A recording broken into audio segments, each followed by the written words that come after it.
कतिकालानले दग्धान् जीवान् स्त्रातुं समुद्यतः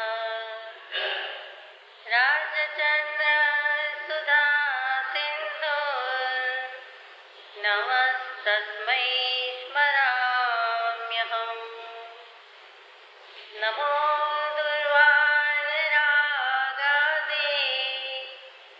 वैरिवार निवारिणे अर्हते योगिनाथाय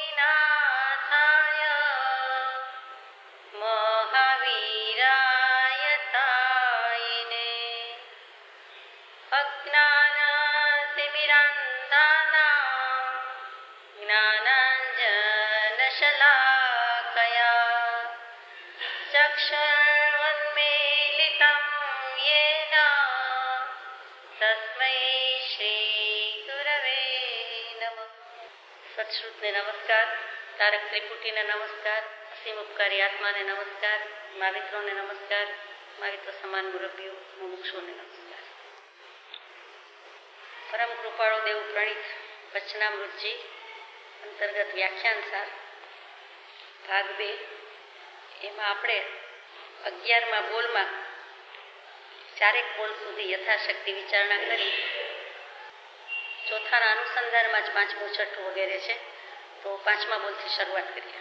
મોરબી અષાઢ સુદ 14 બુધ વિક્રમ સંવત 1956 તારીખ 11/7/1900। પાંચમો બોલ છે 13મે ગુણસ્થાનકે લેશિયા તથા યોગનું ચલાચલપણું છે તો સમવસ્થિત પરિણામ કેમ સંભવે તેનો આશય। સક્રિય જીવને અબંધ અનુષ્ઠાન હોતું નથી। 13મા ગુણસ્થાનકે કેવડીને પણ યોગને લીધે સક્રિયતા છે અને તેથી બંધ છે, પણ બંધ અબંધ બંધ ગણાય છે। 14મા ગુણસ્થાનકે આત્માના પ્રદેશ અચલ થાય છે। પાંજરા માહેના સિંહના દૃષ્ટાંતે જેમ પાંજરામાં સિંહ જાડીને અડતો નથી અને સ્થિર થઈ બેસી રહે છે અને કાંઈ ક્રિયા કરતો નથી, તેમ અક્રિય છે। જ્યાં પ્રદેશનું અચલપણું છે ત્યાં અક્રિયતા ગણાય છે। આ સમજવાનું છે। 13મે ગુણસ્થાનકે લઈ આવ્યા છે। ચોથો બોલ હતો પરિણામ 3 પ્રકારના વર્તમાન, રિયમાન અને સમવસ્થિત। એને સ્થિર કહો, અવસ્થિત કહો, પણ શાસ્ત્રમાં જે શબ્દ વાપર્યો છે તે જ આપણે યોજવાનો છે। કદાચ કોઈ શાસ્ત્રમાં અવસ્થિત મૂક્યું છે, પરમ કૃપાળુ દેવે સમવસ્થિત મૂક્યું છે, તેને તેની રીતે જ સમજવાનું છે। વર્તમાન સમય સમયે વધતા જતા પરિણામ, રિયમાન સમય સમયે ઘટતા જતા પરિણામ, પછી અસંખ્યાત ભાગ, સંખ્યાત ભાગ વગેરે આપણે વિચાર્યું। અને સમવસ્થિત એટલે સ્થિર કરતાં પણ વધારે અવસ્થા। અવસ્થા એટલે પર્યાય, પલટન પામે છે, વિકાર થાય છે, ફેરફાર થાય છે, તેનું નામ પર્યાય। અને અહીંયા કહ્યું છે એ અવસ્થા। પર્યાય એ જ અવસ્થા, એ જ પલટન, એ જ ફેરફાર, એ જ વિકાર। અને અહીંયા શબ્દ શું મૂક્યો? અવસ્થિત, અને પાછું સમ અવસ્થિત। હવે જે પર્યાય કે હવે જે સ્થિતિ છે તેમાં ને તેમાં હર હંમેશ માટે રહે છે, નિત્ય નૂતન માટે, શાશ્વત કાળ માટે રહે છે, તે સંપૂર્ણ સ્થિર પરિણામ છે। તેમાં હવે કોઈ ફેરફાર થતો નથી। પરિણામન તો થયા જ કરશે। સિદ્ધ થશે તો પણ આત્માના અનંત જ્ઞાન, અનંત દર્શન, અનંત ગુણ અને અનંત વીર્ય એ સિદ્ધાત્માને પણ ભાવપ્રાણ ત્યાં છે। આત્માનું અસ્તિત્વ છે એમ કહેતા જ આત્માની અનંત શક્તિ છે કહેતા અહીંયા અયોગી કેવડી થશે તો પણ જ્ઞાન, દર્શન, ગુણ, વીર્ય તો છે જ। અને એના કારણે જ એમના જ્ઞાનમાં ત્રિકાળ જ્ઞાનીને, સિદ્ધ પરમાત્માને બધું જ ઝળકે છે। એક એક પદાર્થની, વસ્તુની, વ્યક્તિની સમય સમયની પરિણતિ સમય સમયે જાણી દેખી રહ્યા છે, એટલે કે ત્યાં એ ક્રિયા ભલે આપોઆપ પણ થયા કરે છે। ત્યાં એમની અનંત વીર્ય, અનંત પુરુષાર્થ કે જે કાંઈ કયો એ શક્તિ ચાલુ છે। આત્મા છે, અસ્તિત્વ છે, એ તો આપણે સ્વીકારીએ છીએ। આત્માનો છો કે સિદ્ધાત્મા છે, મુક્તાત્મા છે, એટલે એનું કંઈ અસ્તિત્વ સિદ્ધશિલા પર ગયા પછી મટી ફીટી જતું નથી। સહયોગી કેવડીમાંથી અયોગી કેવડી થાય તો પણ અસ્તિત્વ તો છે જ। આત્મા હોવાથી, અસ્તિત્વ હોવાથી એના અનંત ગુણો પણ છે। અનંત ગુણો છે એમાં જ્ઞાન, દર્શન, ગુણ, વીર્ય પણ છે, માટે ત્યાં એ સ્થિર પરિણામ છે એમ કહેવું પડે। કેવળ સમવસ્થિત પરિણામ કહેવું પડે। એકલું સમવસ્થિત ચાલે કે પરિણામન તો ત્યાં પણ ચાલુ છે અને તે એમના ગુણોમાં પરિણમે છે। દ્રવ્યની પરિણતિ તો હર હંમેશ ચાલુ જ રહે છે। કોઈ પણ દ્રવ્ય પરિણામન વિનાનું હોતું નથી। એટલે ત્યાં સમવસ્થિત એટલે આપણી ભાષામાં અવસ્થા પર્યાય ભેદ કંઈ થતો નથી. જે છે તે જેમ છે તેમ એઝ ઇટ ઇઝ, એમાં કોઈ ફેરફાર થતો નથી. એટલે કે સંપૂર્ણપણે સ્થિરતાને ભજે છે. જુઓ, સ્થિર જ્ઞાન કહીએ ત્યારે કેવળ જ્ઞાન, અને અહીંયા જ્યારે સ્થિર પરિણામ કહીએ છીએ ત્યારે કેવળ જ્ઞાન પછીની જે કોઈ દશા છે, સહયોગી કેવલી, અયોગી કેવલી, અને પછી જે સિદ્ધ થાય છે તેમાં સમવસ્થિત પરિણામ છે. આપ જ કહો છો અને કહી શકો છો કે પછી પરિણામમાં ક્યાં ફરક આવે છે? સહયોગી કેવલીમાંથી અયોગી કેવલી થાય પછી એમના પરિણામમાં કંઈ ફરક આવે? ત્યાં પરિણામ એટલે ભાવ ભૂલી જાઓ. એટલે આપણને જરા શંકા થાય છે, વિચાર આવે છે કે એમને શું હવે ભાવ હોય, સિદ્ધ થઈ ગયા, તો કે ત્યાં પરિણામનો અર્થ ભાવ કરવાનો નથી, પણ પરિણામન તો ક્રિયાનું ચાલુ છે. દરેક પદાર્થ અર્થ ક્રિયા સંપન્ન છે. ત્રીજું પદ રોજ બોલીએ છીએ આત્મા કરતા છે. તો મેનિફેસ્ટેશન કહો છો તે પરિણતિ ચાલુ જ છે. પ્રથમના બે છદ્મસ્થને હોય છે, વર્તમાન અને રિયમાન. કેવલ જ્ઞાન થતાં પહેલાની અવસ્થા સુધી એ પરિણામ હોય છે, પછી હોઈ શકતા નથી. અને છેલ્લું સમવસ્થિત કેવળ જ્ઞાનીને હોય છે. કૌંસમાં પરમ કૃપાને મૂકી દીધું છે, કૃપા કરી છે એટલે ઘોટાળો થતો નથી. અચલ અકંપ શૈલેષીકરણ. કેવળ જ્ઞાનીને સ્થિર જ્ઞાન છે, પણ હજી શરીર હોવાથી નામ કર્મનો ઉદય, આયુષ્ય કર્મનો ઉદય, ગોત્ર કર્મનો ઉદય, એ બધા અઘાતી કર્મનો ઉદય હોવાથી એમને હજી કાંઈ ને કાંઈ પરિસર હોય છે. એકાદશ જીન ભગવંતને, કેવલી ભગવંતને પણ 22 પરિસરમાંથી 11 પરિસર હોઈ શકે છે, હોય છે. એટલે વેદનીય કર્મ બાકી છે, શરીર ધરાવે છે એટલે નામ કર્મ, ગોત્ર કર્મ બાકી છે. આ બધા 4 અઘાતી કર્મો બાકી હોવાથી હજુ એમને સમવસ્થિત પરિણામ કયા જતા નથી. ભલે કેવલ જ્ઞાન છે, સ્થિર જ્ઞાન છે, તેમ છતાં પણ અચલ અકંપ શૈલેષીકરણની પ્રક્રિયા થાય છે, ત્યારે જ તેમને સમવસ્થિત પરિણામ કહી શકાય. શૈલેષીકરણની પ્રક્રિયા ક્યારે થાય છે? ધીમે ધીમે લઉં તો વાંધો નથી ને. 13મે ગુણસ્થાનકેથી 14મે ગુણસ્થાનકે જાય, સહયોગીમાંથી અયોગી કેવડી થાય. એ ક્યારે થાય છે? કેમ થાય છે? તો કે હવે ખરેખર મોક્ષે જવાને અથવા આયુષ્ય પૂરું થવાને માત્ર 5 રસ્વ સ્વર બોલવામાં જેટલો સમય લાગે એટલું જ બાકી રહ્યું છે ત્યારે. તો કે અ, આ, ઈ, રૂ, આટલું બોલતા જેમ 1001 કહીએ કે 1001 એટલે 1 સેકન્ડ, 1002 બીજી સેકન્ડ, એવી રીતે આ 5 રસ્વ સ્વર બોલવાનું કહ્યું છે. જ્ઞાની પુરુષોને સેકન્ડની ખબર નહોતી, ઓફકોર્સ હતી. જેને સમયનું જ્ઞાન છે પણ એણે સેકન્ડ કરતાં પણ સૂક્ષ્મ એટલે 5 સમય કદાચ લાગતા હશે એમ કહી શકાય, પણ એમણે 5 સમય લખ્યું નથી. આ 5 રસ્વ સ્વર, 5 લઘુ રસ્વ સ્વર બોલતા જેટલો સમય લાગે તે એટલે નહીં જેવો સમય બાકી રહે છે ને એટલો જ સમય આત્મપ્રદેશોને શૈલેષીકરણ કરે છે. અને ત્યારે મન, વચન, કાયાના 3 યોગ રૂંધી દે છે. એનું નામ શૈલેષીકરણની પ્રક્રિયા. એક જરાક વાર માટે પણ જે કાયા પાસેથી કામ લીધું એના મન, વચન, કાયાના યોગ રૂંધવાની પ્રક્રિયા, આત્મપ્રદેશો અચલ અકંપ અનુભવે, બિલકુલ કંપન ન હોય, બિલકુલ પરિસ્પંદન ન હોય, કાંઈ જ મુવમેન્ટ ન હોય, ક્યાંય હલચલ ન હોય, ખાલી હાથ પગ કાંઈ ન હલે, શ્વાસોચ્છ્વાસ પણ કેવું હોય તો મન, વચન, કાયાના યોગ રૂંધી દેવાની વાત આવે છે. અને તે સમયને, તે પ્રક્રિયાને શૈલેષીકરણ કહીએ છીએ. અને તે વખતે એમને સંપૂર્ણ યોગ દશા છે, સંપૂર્ણમાં સંપૂર્ણ સ્થિર દશા છે, અને એમના આત્મપ્રદેશોમાં કંઈ હલચલ નથી, કોઈ કંપન નથી, અંદર પણ ધ્રુજારી નથી. આપણને દેખીતી ધમણ દેખાય છે, ઘણાને નથી દેખાતી, તો પણ આપણે સમજીએ છીએ, કહીએ છીએ કે નાડી ચાલે છે, દેખીતી ચાલતી દેખાતી નથી. શ્વાસોચ્છ્વાસ તો હજી લેતા મૂકતા જરા ખબર પડે છે, જ્યારે નાડી અંદર ચાલે છે એ ક્યાં ખબર પડે છે? તો કે આમ ખબર તો પડે છે, હાથ મૂકીએ છીએ, નાળ પારખીએ છીએ તો ત્યારે વાઇબ્રેશન છે અંદર, તો આપણે સમજી શકીએ છીએ વાઇબ્રેશન, કંપન, ધ્રુજારી, હલચલ એ પરિસ્પંદન સાદી ભાષામાં, શાસ્ત્રીય ભાષામાં, અને તેનું નામ યોગ છે. એટલે તે ત્યાં સહયોગી હતા, શરીર હતું, નામ કર્મનો ઉદય હતો, એટલે બધા જ યોગ વગેરે હતું. એ વાત આગળ પણ આવશે, એટલે શીખવા સમજવા જેવી, આપણે યાદ રાખવા જેવી છે. અને હવે અયોગી થાય છે ત્યાં શબ્દ જ બતાવે છે કે યોગ નથી. જે 3 વસ્તુ હતી, મન, વચન, કાયાના યોગ, એને પણ રૂંધી દીધા. એટલે કે 14મા ગુણસ્થાનકે એ આત્મપ્રદેશો સ્થિર થાય છે, શૈલેષીકરણ કહેવાય છે, અને ત્યાં એમને સમવસ્થિત પરિણામ કયા જાય છે.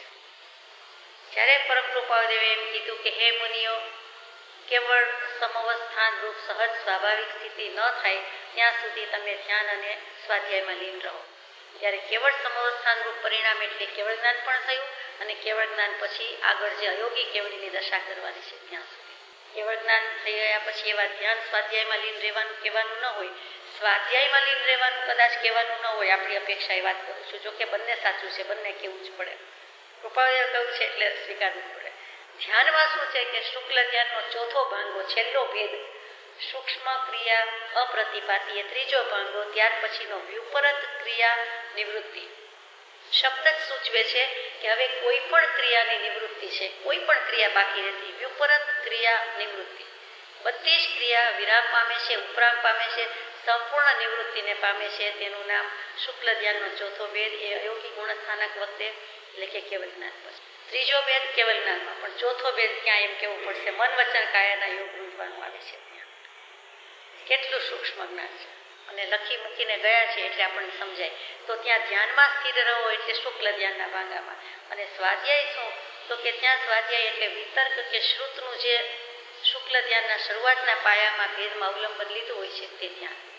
એટલે તે કેવલ જ્ઞાન વખતે જે શુક્લ ધ્યાનનું અવલંબન છે, શુક્લ ધ્યાનમાં કોઈ એક શબ્દનું પણ અવલંબન છે. જેમ આપણે મંત્ર સ્મરણ કહીએ છીએ ત્યાં વિતર્ક કહીએ છીએ. વિતર્ક એટલે તર્ક વિતર્ક નહીં, પણ શ્રુત, અને એ શ્રુતનું અવલંબન છે. એટલે જે કહે છે 12મા ગુણસ્થાનકના અંત સુધી શ્રુતનું અવલંબન, કેવલ જ્ઞાન થતા સુધી અવલંબન, તે પછી શબ્દનું અવલંબન નહીં હોય, પણ તેમ છતાં ત્યાં ધ્યાન સ્વાધ્યાય કીધેલું છે. સ્વાધ્યાય છે શું, પુસ્તક કે કઈ અવલંબન જ જોઈએ એવું છે? એ ભાઈ કેવલ જ્ઞાની ભગવંતની વાત કરીએ. સ્વ અધિ પોતે પોતાના સ્વરૂપમાં, પોતાના સ્વભાવમાં સ્થિતિ કરે છે, એ તો કરી દીધી છે. એટલે આ કેવળ સમવસ્થાન રૂપ પરિણામ. શૈલેષીકરણની પ્રક્રિયા અને અયોગી ગુણસ્થાનક ત્યારે કહેવાય છે. એનો જવાબ નીચે આવે છે, આપણે લઈએ. 5મો બોલ. 13મે ગુણસ્થાનકે લેશ્યા તથા યોગનું ચલાચલપણું છે, તો સમવસ્થિત પરિણામ કેમ સંભવે તેનો આશય. સક્રિય જીવને અબંધ અનુષ્ઠાન હોતું નથી. હવે સક્રિય એટલે ક્રિયાવાળો. અહીંયા કઈ ક્રિયા છે, તો કે 13મા ગુણસ્થાનકે કેવલ જ્ઞાનીને ઈર્યાપથિકી ક્રિયા લાગે છે. 25 પ્રકારની ક્રિયા મૂકી છે, એમાં 24 પ્રકારની ક્રિયા લાગતી નથી. કેમ કે હવે કોઈ હિંસા નથી, પ્રવૃત્તિ નથી. પણ ઈર્યાપથિકી એટલે શું, તો કે ઈર્યા સમિતિ કહીએ છીએ તે ઈર્યા ટુ ગો, ગમન આગમનની, ચાલવાની વગેરે ક્રિયા છે. કેવલ જ્ઞાની ભગવંતની વાત ચાલે છે. માટે ત્યાં ઈર્યાપથિકી ક્રિયા સિવાય બીજો કોઈ બંધ નથી. એટલી ક્રિયા હજી છે, અને એક ક્રિયા છે એટલે બંધ છે, અને બંધ છે એટલે પહેલે સમયે બાંધે, બીજે સમયે વેદે, ત્રીજે સમયે નિર્જરે. પણ બંધ છે માટે તેને ત્યાં લેશ્યા અને યોગ કહેવા પડે છે. નામ કર્મનો ઉદય ધરાવે છે, અઘાતી કર્મ છે, શરીર છે એટલે આ બધું છે, અને તેથી કરીને ત્યાં લેશ્યા અને યોગનું ચલ અચલપણું છે. કેટલુંક સ્થિર છે પણ કેટલુંક અચલ છે, ને કેટલુંક ચલિત છે, ફેરફાર થાય છે, ચલાચલપણું. ચંચળતા, ચપળતા હજી છે. તો સમવસ્થિત પરિણામ કેવી રીતે, તો લખ્યું છે કે સક્રિય જીવને અબંધ અનુષ્ઠાન હોતું નથી. 13મા ગુણસ્થાનક વર્તી કેવલી મહારાજ હજી સક્રિય કહેવાય છે. કેમ કે ઈર્યાપથિકી ક્રિયા છે એટલે એને અબંધ અનુષ્ઠાન એટલે કે કર્મબંધની ક્રિયા નથી એમ નથી. સક્રિયને અબંધ અનુષ્ઠાન હોતું નથી, એટલે કે અક્રિય હોય તો કર્મનો બંધ ન હોય, પણ સક્રિય છે એટલે એને કર્મનો બંધ છે. કોની વાત ચાલે છે? કેવડી ભગવંત. 13મા ગુણસ્થાનકે કેવડીને પણ યોગને લીધે સક્રિયતા છે અને તેથી બંધ છે. મન વચન કાયા છે કેમ કે શરીર છે એટલે બંધ તો થાય છે.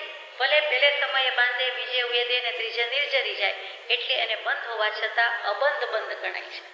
છતાં બંધ તો છે. આપણે કહીએ ને કે એક નહીં જેવું પણ અસ્તિત્વ તો છે. ન ગણ્યો સાવ જરાક છે ને. આ એવી વાત છે કે અબંધ બંધ ગણાય છે, ભલે એ બંધાતા નથી. એટલે ત્યાં બંધ છે એટલે એને ક્રિયા છે, અને ક્રિયા છે એટલે લેશ્યા અને યોગ હલચલ મચાવે છે, મુવમેન્ટ થાય છે, પરિસ્પંદન છે. માટે ત્યાં હજી એમને અચલ અકંપ શૈલેષીકરણ વાળી પ્રક્રિયા નહીં હોવાથી ત્યાં સમવસ્થિત પરિણામ તે અપેક્ષાએ કહેવાતા નથી. શાતા એક જ કર્મનો બંધ લાગે છે, અને શાતા વેદનીય કર્મનો બંધ, એ સિવાય કોઈ પણ બંધ લાગતો નથી. અને વેદનીય કહેતા અગાધી જ થયા, પણ એમાં સ્પેસિફાઈ કર્યું છે, કારણ કે આયુષ્ય બીજું બાંધવાનું નથી, નામ ગોત્ર બાંધવાનું નથી, ફરી જન્મ લેવાનો નથી, એકમાત્ર શાતા વેદનીયનો છે. 14મા ગુણસ્થાનકે આત્માના પ્રદેશ અચલ થાય છે. એટલે અયોગી કેવડીમાં અચલ આત્મપ્રદેશ છે. યાદ રાખવાના છે, લાંબુ ટૂંકું કાંઈ નથી. પાંજરામાં એના સિંહના દૃષ્ટાંતે કે જેમ પાંજરામાં સિંહ જાડીને અડતો નથી પણ પુરાયેલો છે, હજુ જન્મ મરણ છે એટલે એ બંધનમાં છે, પાંજરામાં છે, એવી રીતે કેવલનારી ભગવાન પાંજરામાં રહેલો સિંહ છે એમ કહી દીધું ગોપાળદેવે. અને સ્થિર થઈ બેસી રહે છે ને કાંઈ ક્રિયા કરતો નથી તેમ અક્રિય છે. જ્યાં પ્રદેશનું અચલપણું છે ત્યાં અક્રિયતા ગણાય. કેટલું બેલેન્સ રાખીને કૃપાળુદેવ વાત કરે છે. એને સક્રિય કેવો છે કે અક્રિય? તો કે લેશિયા અને યોગનું ચલાચલપણું છે એટલે સમવસ્થિત પરિણામ કઈ રીતે કહેવાય? તો કે કેવલજ્ઞાનીના જ્ઞાનમાં કઈ હવે ફેરફાર થાય? તો કે જ્ઞાનમાં ફેરફાર થતો નથી પણ યોગમાં ફેરફાર છે. ફેરફાર એટલે પરિસ્પંદન, કંપન છે, ધ્રુજારી છે, હલચલ છે, મુવમેન્ટ છે એટલે કેવું પડે છે. એટલે ત્યાં એ ક્રિયા વિનાના નથી, અક્રિયતા નથી, સક્રિય છે, માટે તેમને ત્યાં બંધ કેવો પડે છે. અને બંધ છે, સ્વીકારેલું છે. એના પછીનું વચન છે ચલ ઈસો બંધે, યોગનું ચલાયમાન થવું તે બંધ, યોગનું સ્થિર થવું તે અબંધ. નીચે લખ્યું છે, આપણે નકામી ચર્ચા કરી. 7મું વચન છે જ્યારે અબંધ થાય ત્યારે મુક્ત થયા કહેવાય. હવે ખબર નહીં હવે યોગ શું? સ્પષ્ટતા થઈ ગઈ છે છતાં યોગ શું? યોગ શબ્દ બહુ વ્યાપક અર્થમાં છે, આપણે ઘણીવાર નથી વિચાર કરતા. બધા યોગા કરે છે તે યોગની અહીંયા વાત નથી, ખરું? તો કયા યોગની વાત છે? તો કે સીધી સાદી રીતે તો આત્મ પ્રદેશોનું સકંપ થવું, ધ્રુજારી અનુભવી તે યોગ છે. અને અહીંયા એ જ અપેક્ષાની વાત છે. પણ નિમિત્ત અપેક્ષાએ આપણે મન, વચન અને કાયાના 3 યોગ એમ ભાગ પાડીએ છીએ. મનના પણ યોગ છે, વચનના પણ યોગ છે, કાયાના પણ યોગ છે. બીજી રીતે જ્યારે યોગ મૂકે છે જ્ઞાની ભગવાન તો ત્યારે 2 પ્રકારે મૂકે છે, ભાવયોગ અને દ્રવ્ય યોગ. ત્યારે ભાવયોગ કોને કહેવાય? તો કે કર્મ નોકર્મને ગ્રહણ કરવાની આત્માની શક્તિ વિશેષ. યોગ યુજ એટલે જોડવું, એના પરથી યોગ. હવે જોડે છે ક્યાં? મોક્ષ સાથે તો જોડાઈએ ત્યારે તો શું કર્યા કરે છે? તો કે આત્મા કર્મ નોકર્મને ગ્રહણ કરવાની શક્તિ ધરાવે છે, જરૂર ધરાવે છે, અને એટલે કર્મ લાગે છે તો ત્યાં એ ભાવયોગ થયો. આપણે કર્મને આપણી સાથે જોડ્યા. ટ્રેનમાં કે એન્જિનને ડબ્બાને જોડ્યા કે ડબ્બા એન્જિનમાં જોડાયા, જે કયો તે. અથવા એનો કરનારો કોઈ ત્રીજો જીવતી જાગતી વ્યક્તિ, પછી પૂતગલની શક્તિ, એન્જિનમાં જે શક્તિ મૂકી તે. તો કે આવી રીતે શક્તિના પ્રમાણે જે કંઈ આત્મપ્રદેશોનું પરિસ્પંદન યાને ચપળતા થાય, ચંચળતા થાય તે દ્રવ્ય યોગ છે. 2 પ્રકાર કયા? દ્રવ્ય યોગ પેલા ભાવ કરે છે એટલે ભાવયોગ થાય છે, કર્મ નોકર્મને ગ્રહણ કરવાની શક્તિ વિશેષ તે ભાવયોગ, અને પછી એનું પરિણામ ભોગવે છે એટલે તે દ્રવ્ય યોગ. આ જ્ઞાની પુરુષોની કેટલી સૂક્ષ્મ વિચારણા છે. ભાવયોગની અપેક્ષાએ, ભાવયોગના નિમિત્તે થયું એ અપેક્ષાએ 15 ભેદ કયા છે. મને હતું કે આ પ્રશ્ન લાવશો જ કે યોગના 15 ભેદ કયા છે ને? 4 મનના, 4 વચનના અને 7 કાયાના. ઉપયોગ 12 છે અને યોગ 15 છે. ઉપયોગ મુખ્ય 2, જ્ઞાન ઉપયોગ ને દર્શન ઉપયોગ. પછી એના પેટા પ્રકારો કહીએ, 5 જ્ઞાનના, 3 અજ્ઞાનના અને 4 દર્શનના, એટલે 12 ઉપયોગ થયા. પણ અહીંયા યોગ 15 કીધેલા છે. યોગ અને ઉપયોગને બહુ સંબંધ છે, અહીંયા આપણે આટલું જોઈએ છીએ. બીજી રીતે કહું કે આત્માના અનંત ગુણ, એમાં યોગને ભગવાને અનુજીવી ગુણ કીધો છે. કેટલાક અનુજીવી હોય, કેટલાક પ્રતિજીવી હોય. તો અહીંયા અનુજીવી ગુણ અને ગુણ છે એટલે પર્યાય તો હોય જ. દ્રવ્ય, ગુણ અને પર્યાય સાથે જ જાય તો જ દ્રવ્ય કહેવાય. અનુજીવી ગુણ અને એની પર્યાય 2 રીતે મૂકીએ. એમાં એક આત્મ પ્રદેશોની કંપન રૂપ જે ધ્રુજ્યા કરે છે તે પરિસ્પંદન રૂપ, અને આત્મ પ્રદેશો નથી ધ્રુજતા એટલે અચલ થયા, નિશ્ચલ ત્યાં શબ્દ છે, એ પણ પર્યાય છે. કોઈ પણ વસ્તુને સારી કહીએ ને ખરાબ કહીએ, પણ વસ્તુ તો વસ્તુ જ થઈ ને. એક સારી કે એક ખરાબ કે, એક સાચી કે એક ખોટી વાત કે, પણ વસ્તુ તે વસ્તુ, વાત તે વાત, વચન તે વચન. ફરીથી આત્મ પ્રદેશો છે એના 2 ભાગ પાડ્યા ત્યાં. તો કે જો હલચલ કરે છે, પરિસ્પંદન છે, હલ્યા કરે છે, એનામાં કંપન છે, તો એ તે ગુણની અશુદ્ધ પર્યાય થઈ. અને શુદ્ધ પર્યાયને ભજે છે ત્યારે શું થાય છે? તો કે આત્મ પ્રદેશો અચલ થાય છે, નિશ્ચલ થાય છે, સંપૂર્ણ સ્થિર થાય છે. સમજાય તેવી વાત છે. આ શેની વાત ચાલતી હતી? એક શબ્દ ચૂકો એટલે પતી ગયું. પરિસ્પંદન એ અશુદ્ધ પર્યાય અને આત્મ પ્રદેશની નિશ્ચલતા એ શુદ્ધ પર્યાય. યોગને આપણે અહીંયા ગુણ કીધો અનુજીવી ગુણ કીધો એટલે એની પર્યાય હોય એટલે બે રીતે શુદ્ધ પર્યાય ને અશુદ્ધ પર્યાય. જ્યાં સુધી હલનચલન છે, પરિસ્પંદન છે, અશુદ્ધ પર્યાય છે અને એ જ આત્મપ્રદેશો અચલ અને નિશ્ચલ સ્થિર થઈ જાય છે એટલે એની શુદ્ધ પર્યાય છે. આત્મા અખંડ દ્રવ્ય એ આખું શુદ્ધતાને પામ્યું છે તો એના ગુણ પર્યાય બધું શુદ્ધ જ હોય ને, સવાલ જ નથી. શુદ્ધ હોય એટલે સ્થિર જ હોય.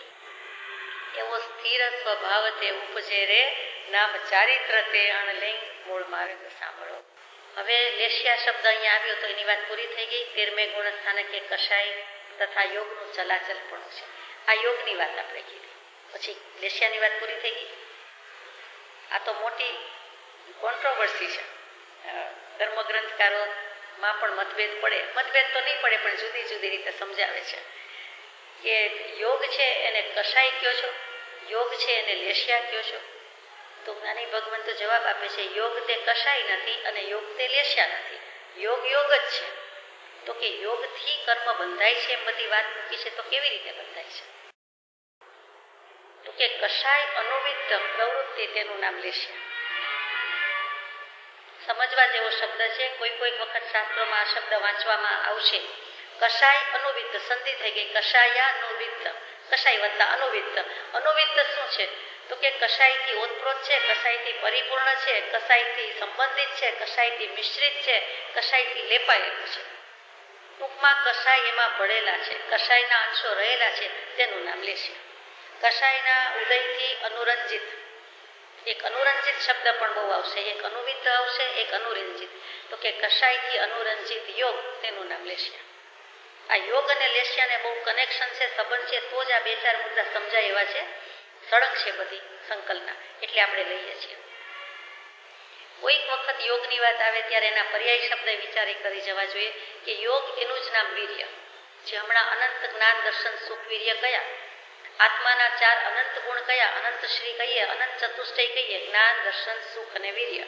ત્યાં વીર્ય એટલે એ યોગ માટે પણ પર્યાય શબ્દ તરીકે યોજાય છે. યોગ એ જ વીર્ય, એ જ સ્થાન, પછી સ્થામ, પછી એ જ ચેષ્ટા, એ જ ઉત્સાહ, એ જ પરાક્રમ. કૃપાદેવ લખે કે તમ જીવોમાં ઉલ્લાસમાન વીર્ય નથી, કે તમ જીવોમાં ઉત્સાહ નથી, ઉલ્લાસ નથી. ત્યાં ઉલ્લાસ નથી એટલે વીરતા નથી, વીર્ય નથી. તમે ઉલ્લાસપૂર્વક પરિણામ ભજતા નથી, કરતા નથી, પુરુષાર્થ કરતા નથી. આપણે ઉલ્લાસ શબ્દ તો બોલીએ છીએ કે સામાન્ય ઉત્સાહ કહીએ ને થોડો વધારે હોય તો ઉલ્લાસ કહીએ. તો કે તમ જીવોમાં ઉલ્લાસ મંદ પડ્યું છે ત્યાં શું ઉપાય કરીએ? એમ કૃપાદેવે એક વખત નિરાશાજનક ઉદ્ગાર કહી દીધો છે કે અમે શું કરીએ, તમારામાં ઉલ્લાસ નથી, વીર્ય નથી, પરાક્રમ નથી. તો કે ચેષ્ટા, શક્તિ, સામર્થ્ય આ બધા જ યોગના પર્યાય શબ્દ છે અને આ કોઈ પણ શાસ્ત્રમાં વારંવાર આવ્યા જ કરશે એટલે સેજે વાત થાય છે. આ બધા પર્યાય શબ્દ છે. હવે આપને પ્રશ્ન થાય કે નહીં, મને થાય કે ખરેખર લેશિયા છે શું? બધું બોલી તો ગયા. કોઈ વાર આપણે એમ કહીએ કે જીવ ભાવ કરે છે, કોઈ વાર એમ કહીએ કે પરિણામ કરે છે, કોઈ વાર એમ કહીએ કે જીવનો અધ્યવસાય આવશે, કોઈ વાર એમ કહીએ કે જીવની લેશિયા ખરાબ છે કે સારી છે. તો આમાં ફરક શું છે? તો કે ભગવતીજી સૂત્રમાં એક જગ્યાએ સુંદર મૂક્યું છે, ગુજરાતીમાં કહું, જીવના આત્મ પ્રદેશોમાં અધ્યવસાય ઉપજે છે. આપણે જ બેઠા છીએ, આપણે જીવ છીએ, આપણા આત્મ પ્રદેશો આપણી પાસે છે, સૌની પાસે છે. મન ઉપયોગ કાંઈ શબ્દ મારે જોઈતા નથી. આપણે માત્ર આત્મ પ્રદેશો લઈને બેઠા છીએ એટલે શરીરના આત્માના આત્મ પ્રદેશો જે શરીરમાં રહેલા છે, વણાઈને રહેલા છે, એ આત્મ પ્રદેશોમાં કંઈ અધ્યવસાય ઉપજે છે. એ અધ્યવસાય શબ્દને અધ્યવસાય જ રાખીએ. એને ભાવ કેવો હોય, પરિણામ કેવો હોય, વિચાર કેવો હોય, વિકલ્પ કેવો હોય, કાંઈ મુવમેન્ટ કેવી હોય, ક્રિયા કેવી હોય, પ્રવૃત્તિ કેવી હોય, જે કેવું હોય તે મનમાં કયો, પણ એક અધ્યવસાય શબ્દ છે. એટલે શું થયું કે જીવના આત્મ પ્રદેશોમાં અધ્યવસાય ઉપજ્યો. એ અધ્યવસાય ઉપજવાથી શું થયું? તો કે જીવે તરત જ, આપણી જ વાત છે, તરત જ શુભ કે અશુભ કર્મ પૂતગલને ગ્રહણ કર્યા.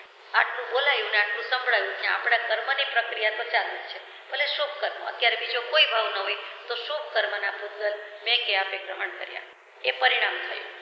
એ પરિણામ બહુ સૂક્ષ્મ છે, દેખીતું કાંઈ દેખાતું નથી. કેવલ જ્ઞાની ભગવંતે જોયું છે. અધ્યવસાયમાંથી જે કાંઈ આવા ભાવ કર્યા, પૂતગલ ગ્રહણ કર્યા, એટલે જે કાંઈ ફેનોમેના, કંઈ ઘટના ઘટી, તેનું નામ પરિણામ છે અને બહુ સૂક્ષ્મ છે. હવે પરિણામ થયા એટલે તરત જ લેશિયા થઈ, શુભ કે અશુભ. આપણી જ વાત ચાલે છે. આપણે અધ્યવસાય કર્યો, પછી એ પરિણામે પરિણમી ગયું. શુભાશુભ ભાવને કર્યા એટલે કર્મપૂતગલ ગ્રહણ કર્યા. કર્મપૂતગલ ગ્રહણ કર્યા એટલે પરિણામ થયું. પરિણામથી શું થાય છે? તો કે પરિણામની પ્રેરણાથી લેશિયા થાય છે. અને લેશિયાની પ્રેરણાથી મન વચન કાયાના યોગ પ્રવર્તે છે. અને તેને આપણે યોગ કહીએ છીએ. મન વચન કાયાની જે કંઈ પ્રવૃત્તિ છે તેનું નામ યોગ છે. આમાં કંઈ કહેવાનું છે? ત્યાર પછી તરત જ વિધિન નો ટાઈમ આપણે કરી નાખતા હોય એવું લાગે છે, પણ જ્ઞાની પુરુષે એક એક સમયની પરિણતિ જોઈને લખ્યું છે. એટલે અધ્યવસાય થયો એટલે તરત જ આપણને સારા માઠા, એમ સાચા ખોટા એ પણ સારા માઠામાં આવી જ જાય. શુભ કે અશુભ ભાવ કર્યા, શુભ કે અશુભ ભાવ કર્યા કરતા થઈ જાય છે. અને થઈ જાય છે એટલે તરત જ કર્મ પૂતગલનું ગ્રહણ થયું. એ તો આપણી સાથે જ બેઠેલી છે કર્મણ વર્ગણા. એટલે એમાંથી એને પૂતગલ ગ્રહણ કર્યા એટલે ત્યાં પરિણામ થયા. એટલે આપણે જીવના પરિણામ કહીએ છીએ, પણ એની પહેલાનો મુદ્દો કે પોઈન્ટ જતો રહે છે તે અધ્યવસાય. જીવના અધ્યવસાય એવા વર્તે છે એટલે એવા પરિણામ કરે છે. એટલે કે કર્મ શુભાશુભ ભાવ પૂતગલ ગ્રહણ કરે છે. એ પરિણામ આવ્યા એટલે એની પ્રેરણા એણે ઇન્જેક્શન આપ્યું એટલે તરત જ લેશિયા થયું, જેને આપણે ભાવ કહીએ છીએ. પરિણામ અને ભાવ પણ બધા જ શબ્દો જુદા છે. અહીંયા અધ્યવસાય, પરિણામ, લેશિયા અને એના પરિણામે થયા તે મન વચન કાયાના યોગ. તરત જ હાથ આમ થાય છે, પગ આમ થાય છે. વચનથી જે કંઈ વર્ગણા નીકળે છે એ પહેલા તો કેટલી બધી પ્રોસેસ થઈ ગઈ. આમ જુઓ તો અધ્યવસાય, પરિણામ, લેશિયા અને યોગ, આમાં ક્યાંય ભાવ શબ્દ આવ્યો નહીં. કેટલીક ભાવ અને પરિણામ બંને પર્યાય શબ્દ છે. એટલે ભાવની પહેલા અધ્યવસાય ગયો, અધ્યવસાય પછી પરિણામ, પરિણામને ભાવ કેવો હોય તો કયો, અને ત્યાર પછી લેશિયા. જોકે ભગવતી સૂત્રમાં કે શાસ્ત્રમાં જે શબ્દો મૂક્યા હોય એની સંકલ નથી જ સમજવું રહ્યું. આ તો આપણી સમજ માટે આપણે ઘટાવીએ કે તો ભાવ ક્યાં આવ્યો? તો કે પરિણામે ભાવ ગણો. પણ ઉપદેશામૃતજીમાં પ્રભુશ્રીજીએ એક શાસ્ત્રોક્ત વાત ચર્ચાતી હતી, ગોમટ સાહેબ ને બધી વગેરે, ત્યારે એમણે ભાવ અને પરિણામ જીવના જુદા ગણ્યા છે. જે કંઈ છે તે મુખ્ય બે વસ્તુ પર બધો આધાર છે, ભાવ અને પરિણામ. એ વળી કોઈક વાર લઈશું, ત્યાં બધી આખી અપેક્ષા બદલાઈ જાય છે, સૂક્ષ્મ છે. અત્યારે તો આપણે આટલું યાદ રાખીએ છીએ. ભગવતીજી સૂત્રને નમસ્કાર કે પેલું અધ્યવસાય પછી પરિણામ જે સૂક્ષ્મ છે એટલે ભાવ કહીએ છીએ તે, અને તેનાથી લેશિયા અને તેનાથી યોગ. આટલું બસ છે. હવે આ શું કામ કેવું છે? તો કે કશાય એ યોગ છે કે નહીં, લેશિયા એ યોગ છે કે નહીં, તો કે ના. કેટલાક જ્ઞાની ભગવાન તો સાબિત કરવા મથે છે અને કહી જાય છે કે કશાય એનાથી આ યોગ થયો. કેટલાક એમ કે છે કશાય એટલે લેશિયા થાય છે. બધું અરસપરસ છે, પણ તેમ છતાં શાસ્ત્રીય શૈલીથી સમજીને કન્ક્લુઝન તો આટલું જ નીકળે કે કશાયાનું વિરુદ્ધ પ્રવૃત્તિ તે લેશિયા અને કશાયના ઉદયથી અનુરંજિત તે યોગ. અને કશાય કહીએ એટલે આપણને હંમેશા ખરાબ જ યાદ આવે છે, ક્રોધ માન માયા લોભ. પણ શુભ ભાવ કરીએ તે પણ કશાય છે એ ભૂલી જઈએ છીએ. શુભ ભાવ એ પણ કશાય છે, એ પણ આશ્રવ છે. ત્યાં આપણે શુભ યોગ અને અશુભ યોગ શબ્દ બોલીએ છીએ, ખરું? યોગના ઘણી રીતે પ્રકાર થાય, દ્રવ્ય યોગ, ભાવ યોગ, જઘન્ય, ઉત્કૃષ્ટ, અને એવી રીતે શુભ અને અશુભ પણ થાય. વારંવાર બોલીએ છીએ. તો શુભ યોગ અને અશુભ યોગ શું છે? અશુભ નામનો કંઈ જુદો યોગ નથી આવતો. મન વચન કાયા અને આ વ્યાપારની પ્રવૃત્તિ જે કંઈ ચાલે છે એમાં શુભાશુભ યોગ એમ કહીએ છીએ. તો શુભ યોગ છે એ પુણ્યની પ્રકૃતિમાં જાય છે. આશ્રવમાં પુણ્ય અને પાપ બંને આવી ગયા. નવ તત્વમાં એનું એક આશ્રવ તત્વ. આશ્રવ તત્વ શું કરે છે? કર્મોનું આવાગમન, કર્મોનો પ્રવાહ આપણા તરફ, આત્મા તરફ આવે છે તે. તો કે પુણ્ય અને પાપ રૂપે. તો જીવ શુભાશુભ ભાવ કરે છે એટલે કેટલું પાપ પ્રકૃતિ થાય છે, કેટલીક પુણ્ય પ્રકૃતિ બંધાય છે. તો કે પાપનો આશ્રવ ગણો કે પુણ્યનો ગણો, બંને આશ્રવ છે. પાપનો આગમન કે પ્રવાહ ગણો કે પુણ્યનો ગણો, બંને આશ્રવ તત્વ છે. બંને કર્મ કયા છે, બંને કશાય કયા છે. આટલું માનીએ. પુણ્યને પણ જ્ઞાની પુરુષોએ કશાય કહી દીધો છે. એટલે કે અશુભ ભાવને તો કયા જ છે, પણ શુભ ભાવને પણ કયા છે. અને માનવું જ પડે કે શુદ્ધ ભાવ તો નથી જ. શુદ્ધ ભાવ એટલે તો શુદ્ધ સ્વભાવ, શુદ્ધ ઉપયોગ, આત્માનો અનુભવ વગેરે વગેરે.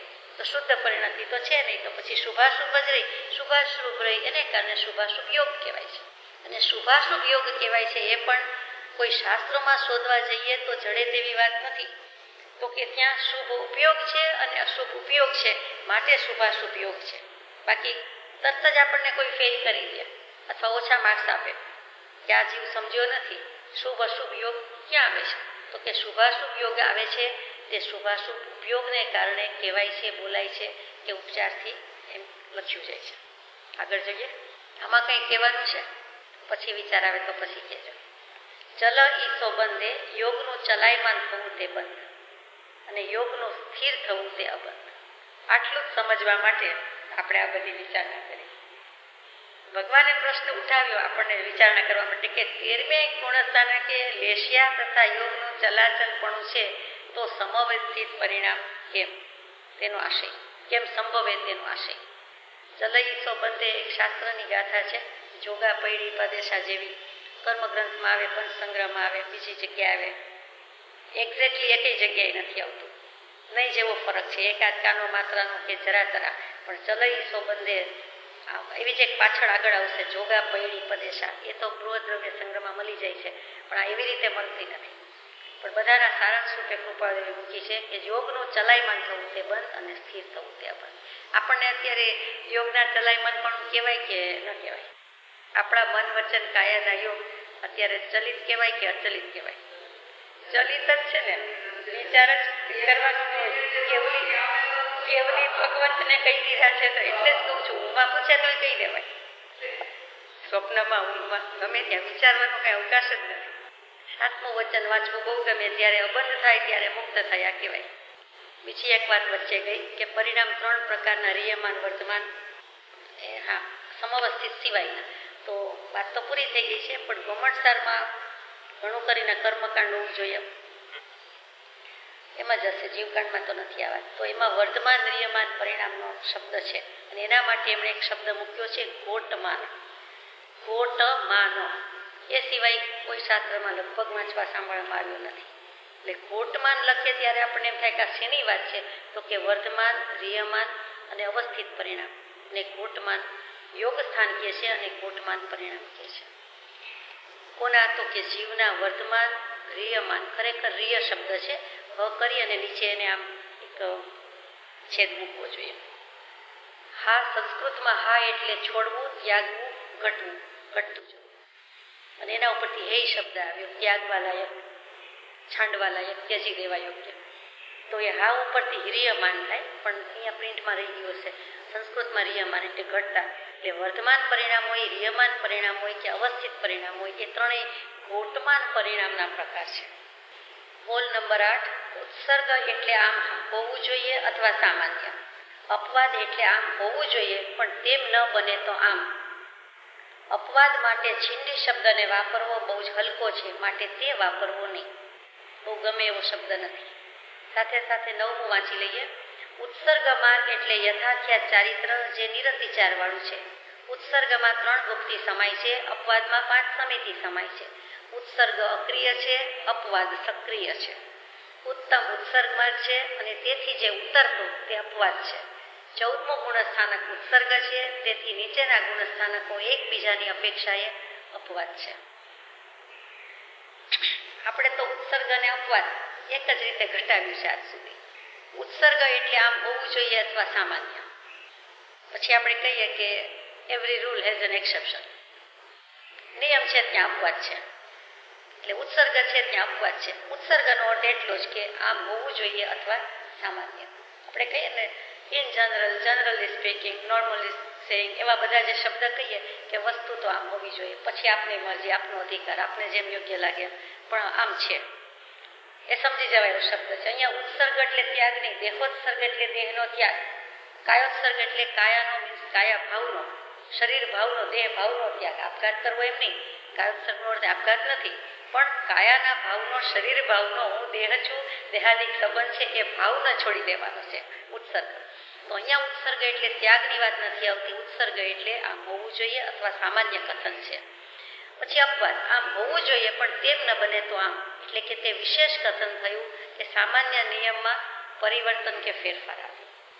ખરેખર તો આમ હોવું જોઈએ પણ પછી આમ ન થાય તો ઠીક છે આમ, અથવા આમ હોવું જોઈએ પણ આ એક અપવાદ.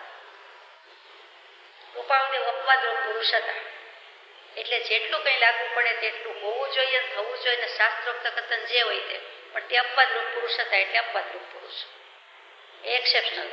ત્યાં અપવાદનો અર્થ આપણે જે કહીએ છીએ તે છે કે સામાન્ય નિયમ કરતા વિશેષ કથન અને તેમાં કંઈક પરિવર્તન. અપવાદ માટે છીંડી શબ્દને વાપરવો બહુ જ હલકો છે. ઘણી જૂની પુસ્તકો જૂના શાસ્ત્રોમાં આવે છે. એ ગુજરાતીમાં વપરાતો એ વખતે 100, 200, 300 વર્ષ 400 વર્ષ પહેલા એટલે વિશ્વવિજયજી મહારાજ આનંદજી મહારાજના ઘણા પદમાં અને એના અર્થમાં એ રીતે વપરાતો હતો. આપણે વાપરતા નથી. એ છીંડી કહા રાખી એમ કરીને છીંડી, છીંડું, કાણું, હોલ, આગાર, છૂટ, અપવાદ. કોઈ પણ નિયમમાં એમ કહીએ કે મેં આટલી છૂટ રાખી છે, આગાર રાખ્યો છે, એ આગાર, છૂટ, એ અપવાદ અને એનું નામ છીંડું ને છીંડી એટલે કે કાણું પાડવું દે. એટલે એટલું આપણે પંક્ચર. વસ્તુ અખંડ નથી રહેતી, નિયમ અખંડ નથી રહેતો, પણ જરાક પંક્ચર પડે છે અથવા પાડીએ છીએ એવી રીતે એ છીંડી. તો કૃપાવતીને શિષ્ટ ભાષાનો પ્રયોગ લાગ્યો નથી એટલે ના પાડી. એ છીંડી શબ્દને વાપરવો અપવાદ માટે બહુ જ હલકો છે, માટે વાપરવો નહીં. ચાલો, ભૂલથી બોલાઈ ગયું, માફ કરે ભગવાન. હવે ઉત્સર્ગ અને અપવાદમાં આટલી જ વાત કે ઉત્સર્ગ સામાન્ય કથન છે, વ્યવહાર કથન છે, વ્યવહાર કથન છે, અને ત્રીજું વિધિ કથન છે. જ્યારે વ્યવહારથી આમ કહીએ છીએ ત્યારે સામાન્યપણે કહીએ છીએ, ઉત્સર્ગની રીતે કહીએ છીએ. એટલે સામાન્ય કથન, વિધિ કથન કે વ્યવહાર કથન તેનું નામ ઉત્સર્ગ. આ શબ્દો જેમ જેમ આગળ વાંચીએ છીએ ત્યારે વધારે ને વધારે આવતા જાય છે બીજા શાસ્ત્રોમાં, એટલા માટે કહેવાય છે. પછી અપવાદને શું કહેવાય તો કે વિશેષ કથન છે, એ નિશ્ચયનું કથન છે, એ અપવાદ કથન છે. અને કોઈક વખત એના માટે અવધિ શબ્દ મુકાશે, કોઈક શાસ્ત્રમાં અવધિ પણ લખે છે. એટલે નિશ્ચય, અવધિ, અપવાદ અને વિશેષ એ બધા અપવાદના અર્થ થયા. હવે નવમું કે ઉત્સર્ગ માર્ગ એટલે યથાખ્યાત ચારિત્ર જે નિરતિચાર વાળું છે. 8મી યોગ દૃષ્ટિમાં છેલ્લે કહીએ છીએ, છેલ્લે કહીએ છીએ દૃષ્ટિ 8મી સાર સમાધિ નામ પરાતસ જાણુજી આપ સ્વભાવે પ્રવૃત્તિ પૂરણ શશી સમબોધ વખાણુજી નિરતિચાર પદ હમાયોગી. ત્યાં નિરતિચાર શબ્દ છે, ત્યાં પૂરેપૂરું થઈ ગયું છે, કેવલ જ્ઞાની થઈ ગયું. અને પછી હવે સિદ્ધ દશાને પામવું છે, સયોગી કેવલીને અયોગી કેવલીની વાત છે. એટલે ત્યાં યથાખ્યાત ચારિત્રની પૂર્ણતા છે, પરિપૂર્ણતા છે, બોધની પણ પરિપૂર્ણતા છે. સૂર્યનો બોધ 7મી દૃષ્ટિમાં કયો અર્કપ્રભા સમ બોધ પ્રભામાં ધ્યાન પ્રિયા એ દીઠી રહે. એ શુક્લ ધ્યાન હોય, કેવલ જ્ઞાન હોય, કેવલ જ્ઞાનને હંમેશા સૂર્યની ઉપમા અને સૂર્યપ્રકાશની ઉપમા અપાય. એ બધું બરોબર. સૂર્ય કરતા ચંદ્રનું મહાત્મ્ય જીનાગમમાં વિશેષ. આ રાજચંદ્ર ભગવાનની જ વાત છે તો કે સૂર્ય કરતા ચંદ્ર શીતળ અને આગળનું સ્ટેજ છે. એની સમૃદ્ધિ રીચીસ પણ સૂર્ય કરતા ચંદ્ર બધા દેવ છે વધારે છે. અને આમ પણ સૂર્ય કરતા ચંદ્રનું મહાત્મ્ય વધારે, કેમ કે સંપૂર્ણ શીતલીભૂત આત્મા છે. સૂર્ય કેવલ જ્ઞાન તેજસ્વીતા છે, પ્રકાશ છે, આભા છે, પણ પોતાના પરતાપા પ્રભાવ આભા સામે બીજા ઝીલી ન શકે, ટકી ન શકે, એના કરતા ચંદ્ર થાય છે. પછી કે ચંદ્ર સમબોધ છે. આપ સ્વભાવે પ્રવૃત્તિ પૂરણ, આપ સ્વભાવ આત્મ સ્વભાવની સંપૂર્ણ પરાકાષ્ઠા, સંપૂર્ણપણે અંતે અયોગી સ્વભાવ પ્રગટ કરે અને અનંત અવ્યાભાત સ્વરૂપમાં સ્થિતિ કરાવનાર. ઓ સત્પુરુષના વચનામૃત મુદ્રા સત્સમાગમ ત્યાં સુધી લઈ જાય છે. તો કે ચંદ્ર જેવા બોધની વાત છે. નિરતિચાર પદ છે, અહીંયા મૂક્યું છે. યથાખ્યાત ચારિત્ર છે, નિરતિચાર વાળું છે, કોઈ અતિચાર નથી, સવાલ જ નથી. હવે તો વ્રત નિયમ કાંઈ અપવાદ રહેતો જ નથી, હવે અતિચાર નથી. તેમ છતાં મૂક્યું એવું યથાખ્યાત ચારિત્ર છે. યથાખ્યાત ચારિત્ર એટલે 5 પ્રકારના ચારિત્રમાં સૌથી છેલ્લું પરિપૂર્ણ કેવલ જ્ઞાનીનું ભગવંતને હોય તે. યથાખ્યાત શબ્દમાં જ આપી દીધું, યથા એઝ ઇટ ઇઝ, જેમ છે તેમ. અને આ બધી બાજુથી મર્યાદાપૂર્વક આત્મામાં, અને ખ્યા કીર્તિમાં લાગ્યું, પ્રસિદ્ધિમાં લાગ્યું.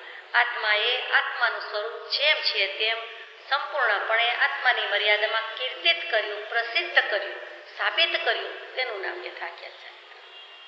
હવે શું બાકી રહ્યું? સ્વરૂપની પરિપૂર્ણતા છે. પછી એ કેવળ જ્ઞાન લોકાલોક પ્રકાશ થાય કે ન થાય એની કોને મતલબ છે, કે પડી છે કે પરવા છે, એમ કૃપાદેવ જેવા કુમારી ભર્યું કહી શકે. તો એ યથાખ્યાત ચારિત્ર. આત્મ સ્વરૂપ પરિપૂર્ણ છે, પરિપૂર્ણ જ્ઞાન પ્રકાશ્યું છે. આ યથાખ્યાત ચારિત્ર. એનું નામ ઉત્સર્ગ માર્ગ, શ્રેષ્ઠ, ધ બેસ્ટ. ઉત્સર્ગમાં 3 ગુપ્તી સમાય છે. હવે ભાગ પાડી દીધા. 5 સમિતિ અને 3 ગુપ્તી આપ જાણો છો. મને નામ કહેશો કે મારે કહેવાના છે? 5 સમિતિ શેમાં સમાય છે? અપવાદમાં સમાય છે. અને 3 ગુપ્તિ છે એને અધિક કીધી, મહત્વની કીધી. મનોગુપ્તિ, વચન ગુપ્તિ ને કાય ગુપ્તિ. મનની ગુપ્તિ, વચનની ગુપ્તિ, કાયાની ગુપ્તિ તે ઉત્સર્ગ માર્ગ એમાં સમાય છે. અને 5 સમિતિ શેમાં સમાય છે? અપવાદમાં. કઈ 5 સમિતિ છે? 5 સમિતિ એટલે કોઈ કમિટીની વાત. સમિતિ સમ્યક પ્રકારે જવું, ગમન કરવું, અને જ્યાં સમ્યક પ્રકારે જવું આવે ત્યાં જાણવું તો આવે છે, તેનું નામ સમિતિ. મુનિ ભગવંતને 5 સમિતિ હોય તે કઈ હોય, પછી ગૃહસ્થ નહીં હોય એની રીતે હોય. અહીંયા મુનિ ભગવંતની વાત છે. તો કે ઈર્યા સમિતિ, ભાષા સમિતિ, પછી આદાન નિક્ષેપણ સમિતિ, ઉચ્ચાર પાસવણ સમિતિ, પ્રતિષ્ઠાપના સમિતિ, આ 5 સમિતિ. એનો સારાંશ એટલો જ કે જે કંઈ વસ્તુ લેતા, મૂકતા, હાલતા, ચાલતા, ઉઠતા, બેસતા સંપૂર્ણ યત્ન રાખે તે સમિતિનું સારાંશ. ઈર્યા સમિતિ એટલે હાલતા ચાલતા, જતા આવતા. ભાષા સમિતિ એટલે વચન યોગ પ્રકાશે ત્યારે. એષણા સમિતિ મુખ્ય રહી ગઈ ત્રીજી. આહાર પાણી, ગોચરી વગેરે એષણા, ખોજ, આહાર વગેરેની ખોજ કરે, ગવેષણા કરે, એષણા કરે તે ખોજ કહેવાય. અને એમાં સંપૂર્ણપણે અતિચાર રહિત પાલન કરે તે સમિતિ રાખે, યત્ન રાખે, કાળજી રાખે. ઈર્યા, ભાષા, એષણા. પછી આદાન નિક્ષેપણ, આદાન વસ્તુ લેતા અને નિક્ષેપ મૂકતા. કંઈ પણ પછી જ્ઞાનના ઉપકરણ હોય, દર્શનના હોય, ચારિત્રના હોય કે પોતાના કોઈ વપરાશના હોય, જો પરિગ્રહી હોય તો એ પણ બધામાં ઉપયોગ રાખે તે સમિતિ છે. અને છેલ્લું જે કાંઈ પરઠવવાનું છે, નહીં જેવો પણ વધેલો આહારનો અંશ હોય, આમ તો એવું વરે જ નહીં, પણ માનો કે એવું કંઈ હોય તો અમુક તો વાપરવું જ પડે, છતાં કંઈક એવું રહ્યું તો તે, અને મળમૂત્ર વગેરે જે કંઈ પારીઠવણિયા પરઠવવાનું છે તે પ્રતિષ્ઠાપના સંબંધી. આ 5 સમિતિ. 5 સમિતિ જે છે તે અપવાદ માર્ગમાં સમાય છે. અને 3 ગુપ્તિ છે. અહીંયા અપવાદ એટલે એક્સેપ્શનલ ભૂલી જાઓ, એક્સેપ્શન શબ્દ રાખવાનો નથી. અહીંયા ઉત્સર્ગ અને અપવાદની વાત આગળ એટલે જ કહી ભારપૂર્વક કે ઉત્સર્ગ એટલે સામાન્યપણે, અપવાદ એટલે વિશેષપણે. એટલે અહીંયા ઉત્સર્ગની 3 ગુપ્તિને 5 સમિતિ કરતા વિશેષ કીધી છે, શ્રેષ્ઠ કીધી છે. 5 સમિતિ વત્તા 3 ગુપ્તિ એટલે અષ્ટપ્રવચન માતા. આ અષ્ટપ્રવચન માતા કેમ કહેવાય છે? કોઈ દિવસ અષ્ટપ્રવચન નહીં બોલાય, અષ્ટપ્રવચન માતા જ કહેવાય. કેમ કે સંયમનું જે માતાની જેમ રક્ષણ કરે છે. આ 5 સમિતિ અને 3 ગુપ્તિ એ 8 અષ્ટપ્રવચન માતા, જીન પ્રવચન માતા. અને એ કોનું રક્ષણ કરે છે? તો કે તે સંયમનું, એટલે કે સંયમધારી જે મુનિ ભગવાન છે તે દીક્ષા કયો, સંયમ કયો, ચારિત્ર કયો, યથાખ્યાત ચારિત્ર કયો. કયા 4 ચારિત્ર છે? પહેલું સામાયિક ચારિત્ર, બીજું છેદોપસ્થાપનીય, ત્રીજું પરિહાર વિશુદ્ધ, ચોથું સૂક્ષ્મ સંપ્રાય અને 5મું યથાખ્યાત ચારિત્ર. અને એ બધાનું રક્ષણ કરે છે. એ તો દેખીતી જ વાત છે. યત્નાપૂર્વક કરવું એટલે રક્ષણ કરે છે, માની જેમ રક્ષણ કરે છે, પાડે છે, પોષે છે, રક્ષણ કરે છે. એ મુનિ ભગવંત એ 8 પ્રવચન સમિતિ માતાથી એ રક્ષાય છે. ત્યાર પછી લખ્યું છે ઉત્સર્ગ અક્રિય છે અને અપવાદ સક્રિય છે. ઉત્સર્ગમાં 3 ગુપ્તિ છે, મન, વચન, કાયા, એ અક્રિય કીધા. કેમ કે મન, વચન, કાયાના યોગ રૂંધાય છે, બીજું કઈ રૂંધવાનું આવતું નથી. જે ક્રિયા કરતું હતું, મન, વચન, કાયાના યોગ ચાલુ હતા, ક્રિયાવાન હતા, વ્યાપાર કરતા હતા, વેપાર કરતા હતા, પ્રવૃત્તિ કરતા હતા, વાપરતા હતા. વ્યાપાર એટલે બીજું કઈ નથી, વાપરવું. મન, વચન, કાયાનો વ્યાપાર એટલે મન, વચન, કાયાને વાપરવા. અને મન, વચન, કાયાની પ્રવૃત્તિ. મન, વચન, કાયા ક્રિયામાં ચાલતા હોય. બોલ્યા કરીએ છીએ તો વચન યોગ છે, મન વિચાર કર્યા કરે છે તો મનોયોગ છે. અને કંઈ પણ હાથ પગ વગેરે શરીર ક્રિયા કર્યા કરે છે, દેખીતી કે ન દેખીતી, તો એ બધો કાય યોગ છે. તો કે ઉત્સર્ગ છે તે અક્રિય છે અને અપવાદ છે તે સક્રિય છે. એટલે મન, વચન, કાયાના યોગ સિવાયનું જે કંઈ બધું છે તે સક્રિય છે. 2 માર્ગની વાત મૂકી દીધી છે. ઉત્તમ ઉત્સર્ગ માર્ગ છે ને તેથી ઉતરતો તે અપવાદ છે. નંબર 1 ને નંબર 2 કર્યા.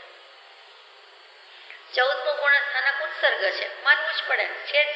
અયોગી ગુણ સ્થાનક છે, અક્રિય છે, એ તો સાબિત કરી બતાવી કૃપાળુએ.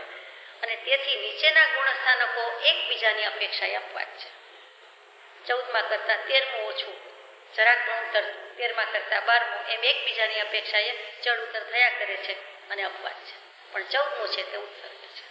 છેલ્લે ત્યાં જવાનું છે. સહયોગી કેવલીએ પણ અયોગી થવું પડે છે, ભારપૂર્વક મૂક્યું છે, પણ મૂકવાની શૈલી કોઈ અદભુત છે કૃપાળુની.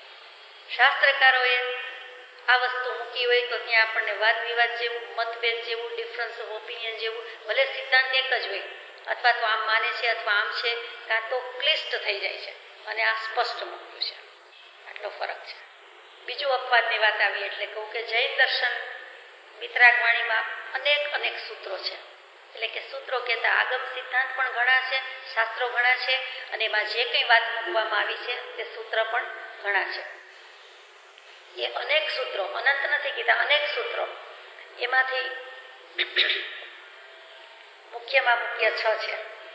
એ 6 સૂત્રોના નામ કહું છું કે વિધિ, ઉદ્યમ, વર્ણક, ભય, ઉત્સર્ગ, અપવાદ એ જુદા પડે છે અને પછી સાથે ઉભય લઈ લીધા છે. બંને ઉત્સર્ગ અને અપવાદ સાથે લીધા. ફરીથી પેલું વિધિ કીધું, બીજું ઉદ્યમ કીધું, ત્રીજું વર્ણક કીધું, ચોથું ભય, પાંચમું ઉત્સર્ગ, છઠ્ઠું અપવાદ. અને પાછા ઉત્સર્ગ અને અપવાદ સાથે લીધા છે કે એક પણ ગણો અને એને સાથે પણ ગણો. ઉત્સર્ગો અપવાદ સંધિ કરીને ઉભય કરીને સાથે લખી દીધું. અહીંયા એટલે કહેવું પડે છે કે ઉત્સર્ગનું મહાત્મ્ય પણ એટલું જ છે. ધ બેસ્ટ હોવા છતાં ધ બેસ્ટ ક્યારે કહેવાય? અપેક્ષા એ છે. બીજા બધા અપવાદ હતા તો ઉત્સર્ગ થયું. 13 ગુણસ્થાનક હતા તો 14 આવ્યા. 13નું મહત્વ કમ નથી.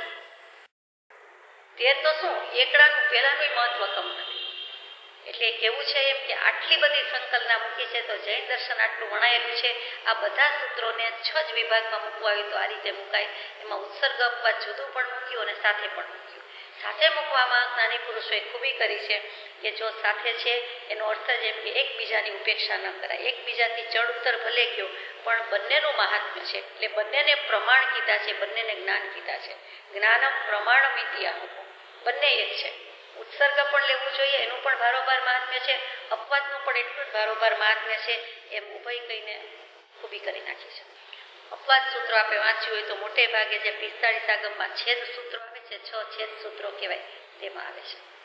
એમાં અપવાદ માર્ગની ઘણી બધી છણાવટ છે. અહીંયા તો આપણે આટલું જ સમજવાનું છે કે 13માં કરતા 14નું અધિક છે, આગળ છે, અને ઉત્સર્ગ સર્વોત્કૃષ્ટ છે. હવે આપને સવાલ ન થયો પણ મને એક થયો કે કેવલી ભગવાન જ્યારે સમુદ્ઘાત કરે એટલે સહયોગી કેવડી છે, હજી અયોગી થયા નથી, ત્યારે એમને લેશિયા યોગ બધું હોય. સહયોગી છે એટલે એમાં જવાબ આવી ગયો, પૂછવા જેવું ન રહ્યું કે યોગ છે. હજી મન વચન કાયના યોગ રૂંધ્યા નથી પણ એમને લેશિયા કહેવાય. આમ તો 13મે ગુણસ્થાનકે લેશિયા છે એટલે એમાં જવાબ આવી ગયો કે 13મે ગુણસ્થાનકે લેશિયા તથા યોગનું ચલાચલપણું છે તો હોય જ. તો 13મે ગુણસ્થાનકે સહયોગી કેવલીને લેશિયા થઈ તો એ કઈ લેશિયા હોય, શું હોય? તો કે કેવલી સમુદ્ઘાત કરે એને હોય. તો કે સમુદ્ઘાત વખતે પણ એમને લેશિયા છે અને એક શુક્લ લેશિયા છે. આમ સહયોગી કેવલી છે કેવલીપણામાં જ્યારે એમને સમુદ્ઘાત નથી કરવાનો ત્યારે પણ એક શુક્લ લેશિયા છે. સમુદ્ઘાત કરે છે તો પણ એક શુક્લ લેશિયા છે. એટલું જ નહીં, સમુદ્ઘાત તો આપ સમજો ને, એ તો આહારક શરીરની વાત છે. કેવલી ભગવંતને જ્યારે પોતાના આયુષ્ય કરતા બીજા કર્મો ઘણા બધા ખપાવાના બાકી હોય અને કોઈ કારણે આયુષ્યમાં તો કંઈ ફેર પડવાનો નથી, તીર્થંકર નામ ગોત્રએ બાંધી દીધું છે, ઉદયમાં આવી ગયું છે, તો હવે બેલેન્સ કેવી રીતે કરવું? માટે કેવલી ભગવાનને પણ કર્મ બંધ છે અને છોડવાને જવું પડે છે મોક્ષે. કર્મ ન રાખે કોઈની શરમ. કેવલ જ્ઞાન પ્રગટ્યું તો પણ બાકીના કર્મો ક્ષય કરવા માટે, રાત થોડીને વેશ જાજા છે માટે પોતાના અસંખ્યાત આત્મ પ્રદેશોને આખા 14 રાજલોકમાં પ્રસારે છે, ફેલાવે છે. અને 8 સમયમાં એ 8 પ્રદેશો, અસંખ્યાત પ્રદેશો જઈને પાછા આવી જાય છે. 8 સમય એટલે આંખના પલકારામાં અસંખ્યાત સમય જાય. એટલે આપણે આંખ ખોલીએ બંધ કરીએ એટલી વારમાં તો વાત પૂરી થઈ ગઈ, પ્રક્રિયા પૂરી થઈ ગઈ, વિધિ પૂરી થઈ ગઈ. તો કે એનું નામ સમુદ્ઘાત. પોતાના આત્મ પ્રદેશોને સમ્યક પ્રકારે બધી જ બાજુમાં 14 રાજલોકમાં જ્યાં બેઠા છે એટલા ઉપરના આકાશમાં એમ નહીં પણ સમગ્ર 14 રાજલોકમાં આત્મ પ્રદેશો વ્યાપે છે, ફેલાવે છે, પ્રસ્તાર કરે છે. ઉદ્ઘાત પોતાનામાંથી ફેંકે છે એટલે સમુદ્ઘાત. સમુદ્ઘાત 7 પ્રકારના હોય, એમાં આપણે અત્યારે એકની જ વાત લઈએ છીએ, બીજી વાત કોઈ વખત. તો કે અહીંયા કેવલી સમુદ્ઘાત છે એની વાત છે. અને કેવલી સમુદ્ઘાતમાં આ પહેલે સમયે દંડ, બીજે સમયે કપાટ, ત્રીજે સમયે પ્રતર અને ચોથે સમયે લોક પૂરણ થાય છે. વિધિનું નામ છે. પહેલે સમયે દંડ કરે છે એટલે લાકડી જેવા આત્મ પ્રદેશો પ્રસાર આવે છે, જાણે આકાશ જેટલા લાંબા, 14 રાજલોક જેટલા લાંબા એમ. પછી કપાટ, એટલે ખરેખર શાસ્ત્રોમાં આપણે કપાટ બોલીએ છીએ, કપાટ જેવા કરે છે એટલે લંબચોરસ, લાકડી કરતા લાંબુ પોળું સ્વરૂપ થયું. આપણી ભાષામાં, આપણી શૈલીમાં સમજવા માટે વાત થાય છે. તો કે દંડ, પછી કપાટ, પછી પ્રતર, મોટા મોટા લેયરના લેયર હોય, સ્તર થાય એવી રીતે થાય છે. અને પછી લોકપૂરણ. આખો લોક ભરાઈ જાય, આખો ફિલઅપ થઈ જાય, સમગ્ર લોક ચૌદરાજનો. એટલે ક્યાંય કણ બાકી ન રહે, અંશ બાકી ન રહે, એક એક પ્રદેશે તે વ્યાપી જાય છે. 4 સમય જતા થયું છે, વળતા એટલો જ સમય લાગે છે. એટલે 4 ને 4 8 સમયમાં વાત પૂરી થઈ જાય છે. દંડ, સમય, કપાટ અને પ્રતર, દંડ, કપાટ, પ્રતર અને લોકપૂરણ આ તેનો ક્રમ છે. પેલો દંડ, બીજો કપાટ, ત્રીજો પ્રતર, ચોથો લોકપૂરણ. અને પછી સમુદ્ઘાત કર્યા પછી, સમુદ્ઘાત વખતે એમને કયો કાય યોગ હોય. આત્મપ્રદેશ છે એટલે કાય યોગ પણ છે. કેવું છે મારે એ આખો મુદ્દો કે કેવલી સમુદ્ઘાતમાં યોગ તો છે, લેશિયા તો છે, અને પાછી સમુદ્ઘાત વખતની 8 સમયની વિધિમાં પણ સાથે નાની પુરુષોએ એને લેશિયાઈ કીધી અને કાય યોગ પણ કીધું. કેટલું સૂક્ષ્મ જ્ઞાન છે આ વિતરાગ વિજ્ઞાનને ધન્યા છે. અને જોનારા, જાણનારા, અનુભવનારા કેવલી ભગવંતને આપણા સમયના નમસ્કાર. સમયની પરિણતિ જોઈ જાણી વેદી અને જણાવી છે. આપણી પાસે રહ્યો સયું સ્ત્રોત છે તો પણ આટલું છે, આપણા અહોભાગ્ય છે. એ યોગનું નામ વિચાર કરું છું, ઔદારિક મિશ્ર કાય યોગ. ઔદારિક શરીર હોય, આપણને ઔદારિક શરીર છે, કેવલી ભગવંતને ઔદારિક શરીર છે. એમને શરીરમાં નિગોદ હોતી નથી એટલે પરમ ઔદારિક શરીર છે. એ ઔદારિક શરીરનો મિશ્ર થાય છે તે કાય યોગ છે. આપણે જે 15 યોગની વાત કરી હતી, 4 મનના, 4 વચનના અને 7 કાયાના. એ 7 કાયામાંથી સમુદ્ઘાત વખતે પણ ઔદારિક મિશ્ર કાય યોગ છે, લેશિયા છે, વગેરે વગેરે છે. અને બીજું કે જો યોગ લેશિયા નથી, યોગ કશાય નથી, તો યોગથી બંધ થાય કેવી રીતે? જી, કંપન. પણ એમાં શાસ્ત્રીય રીતે એમ સમજાવ્યું છે કે પેલા તો હતું ને, પેલા તો યોગ સાથે લેશિયાનું સહકારી પણ હતું ને, પેલા હતું. તેથી તે યોગ 13મે ગુણસ્થાનકે પણ વિદ્યમાન હોવાથી ઉપચારથી ત્યાં લેશિયા કહી જાય છે. ઉપચારથી એટલું સ્વીકાર્યું. શુક્લ લેશિયા તો છે જ, પણ પૂર્વે હતી. એટલે આપણે હમણાં જ થોડીક વાર પહેલા જ આખી પ્રોસેસ વિચારી કે પેલો અધ્યવસાય, પછી પરિણામ, પછી લેશિયા અને પછી યોગ. એટલે યોગની પહેલામાં એને લેશિયા હતી. એટલે એને કંઈક પૂર્વ પ્રજ્ઞાપન નહીં કેવું કંઈક કહે છે. ભૂત પ્રજ્ઞાપનીય નહીં, પૂર્વ પ્રજ્ઞાપનીય નહીંથી એને કહ્યું જાય છે. કેટલી સૂક્ષ્મ વિચારણા છે, ક્યાંય શંકા રાખવા દેતા. આગળ જઈએ. બોલ નંબર 10. મિથ્યાત્વ, અવિરતિ, પ્રમાદ, કષાયને યોગથી એક પછી એક અનુક્રમે બંધ પડે છે. સર્વ બંધનું પાપનું મૂળ પિતા મિથ્યાત્વ. મિથ્યાત્વ છે તો આ બધું છે. મિથ્યાત્વ મૂળ્યું છે, મિથ્યાત્વ જળ છે, સંસારની જળ છે, મૂળ્યું છે. એ છે તો આ બધા ડાળા પાકડા વગેરે ઉગેલા છે અને ખોટા ફળ પણ લેવાના થાય છે. કેમ કે મૂળ જ ખોટું છે. મિથ્યાત્વ લઈને આવ્યા છે. તો કે મિથ્યાત્વ, અવિરતિ, પ્રમાદ અને કષાય અને યોગ. હું મારી ભાષામાં કહું એના કરતાં કૃપાળદેવે મૂક્યું છે, તે મળે તો વિચારીએ. પૃષ્ઠ 669. એમાં 17મો બોલ છે, વસ્તુતઃ 2 વસ્તુઓ છે. આવું લખનારો કૃપાળદેવ જ જોયું. આ શૈલી કૃપાળદેવની જોઈ. વસ્તુતઃ 2 વસ્તુઓ છે, જીવ અને અજીવ. સુવર્ણ નામ લોકોએ કલ્પિત આપ્યું, તેની ભસ્મ થઈને પેટમાં ગયું, વિષ્ટા પરિણમી ખાતર થયું, ક્ષેત્રમાં ઉગ્યું, ધાન્ય થયું, લોકોએ ખાધું, કાળાંતરે લોઢું થયું. વસ્તુતઃ એક દ્રવ્યના જુદા જુદા પર્યાયોને કલ્પના રૂપે જુદા જુદા નામ અપાયા. એક દ્રવ્યના ભિન્ન ભિન્ન પર્યાયો વડે લોક ભ્રાંતિમાં પડી ગયું. એ ભ્રાંતિએ મમતાને જન્મ આપ્યો. મિથ્યાત્વ આવ્યું ક્યાંથી? કે શું કામ લઈને બેઠા છીએ? ફરીથી કે વસ્તુ તો જગતમાં અનંત, એના મુખ્ય 2 જ પ્રકાર, જીવ અને અજીવ. એમાં સુવર્ણ નામ લોકોએ કલ્પિત આપ્યું. એક કોઈ વસ્તુને સોનું, સોનું જ યાદ કર્યું છે. શુદ્ધ સોના જેવો, એથી વધારે સ્ફટિક જેવો આત્મા છે અને અહીંયા કૃપાળદેવે સોનું નામ આપ્યું છે. એની ભસ્મ થઈને પેટમાં ગયું. માટીમાંથી સુવર્ણ અને સુવર્ણની ભસ્મ થઈને પેટમાં ગયું.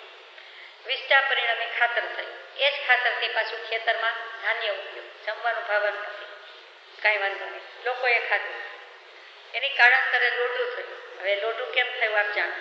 આ ટૂંકમાં એક જ દ્રવ્યના જુદા જુદા પર્યાયોને કલ્પના રૂપે જુદા જુદા નામ અપાયા અને એને જ દ્રવ્યની ભિન્ન ભિન્ન પર્યાયો વડે લોક ભ્રાંતિમાં પડી ગયું. જે કંઈ થાય છે તે પર્યાયમાં થાય છે.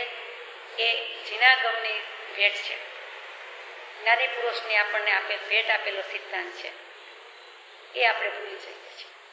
દ્રવ્ય ગુણ પર્યાયમાં થાય છે એ સમજાતું નથી અથવા સ્વીકારી શકતા નથી. પહેલા તો વાંચવા વિચારવા સમજવાનો જ પુરુષાર્થ નથી, એટલે બધી ભ્રાંતિ ને મિથ્યાત્વ છે એમ કીધું. અત્યારે આમાં એવી વાત આવી. આગળ જઈએ. રૂપિયા વસ્તુતઃ છે, છતાં દેણદાર ને મિથ્યા ઝઘડા થાય છે. લેણદારની અતિરાયથી એને મન રૂપિયા ગયા જાણે છે, વસ્તુતઃ રૂપિયા છે એ તો જ્યાં છે ત્યાં જ છે. તેમજ જુદી જુદી કલ્પનાએ ભ્રમજાળ પાથરી દીધી છે. તેમાંથી જીવનો જળ ચૈતન્યનો ભેદ કરવો એ વિકટ થઈ પડ્યું છે.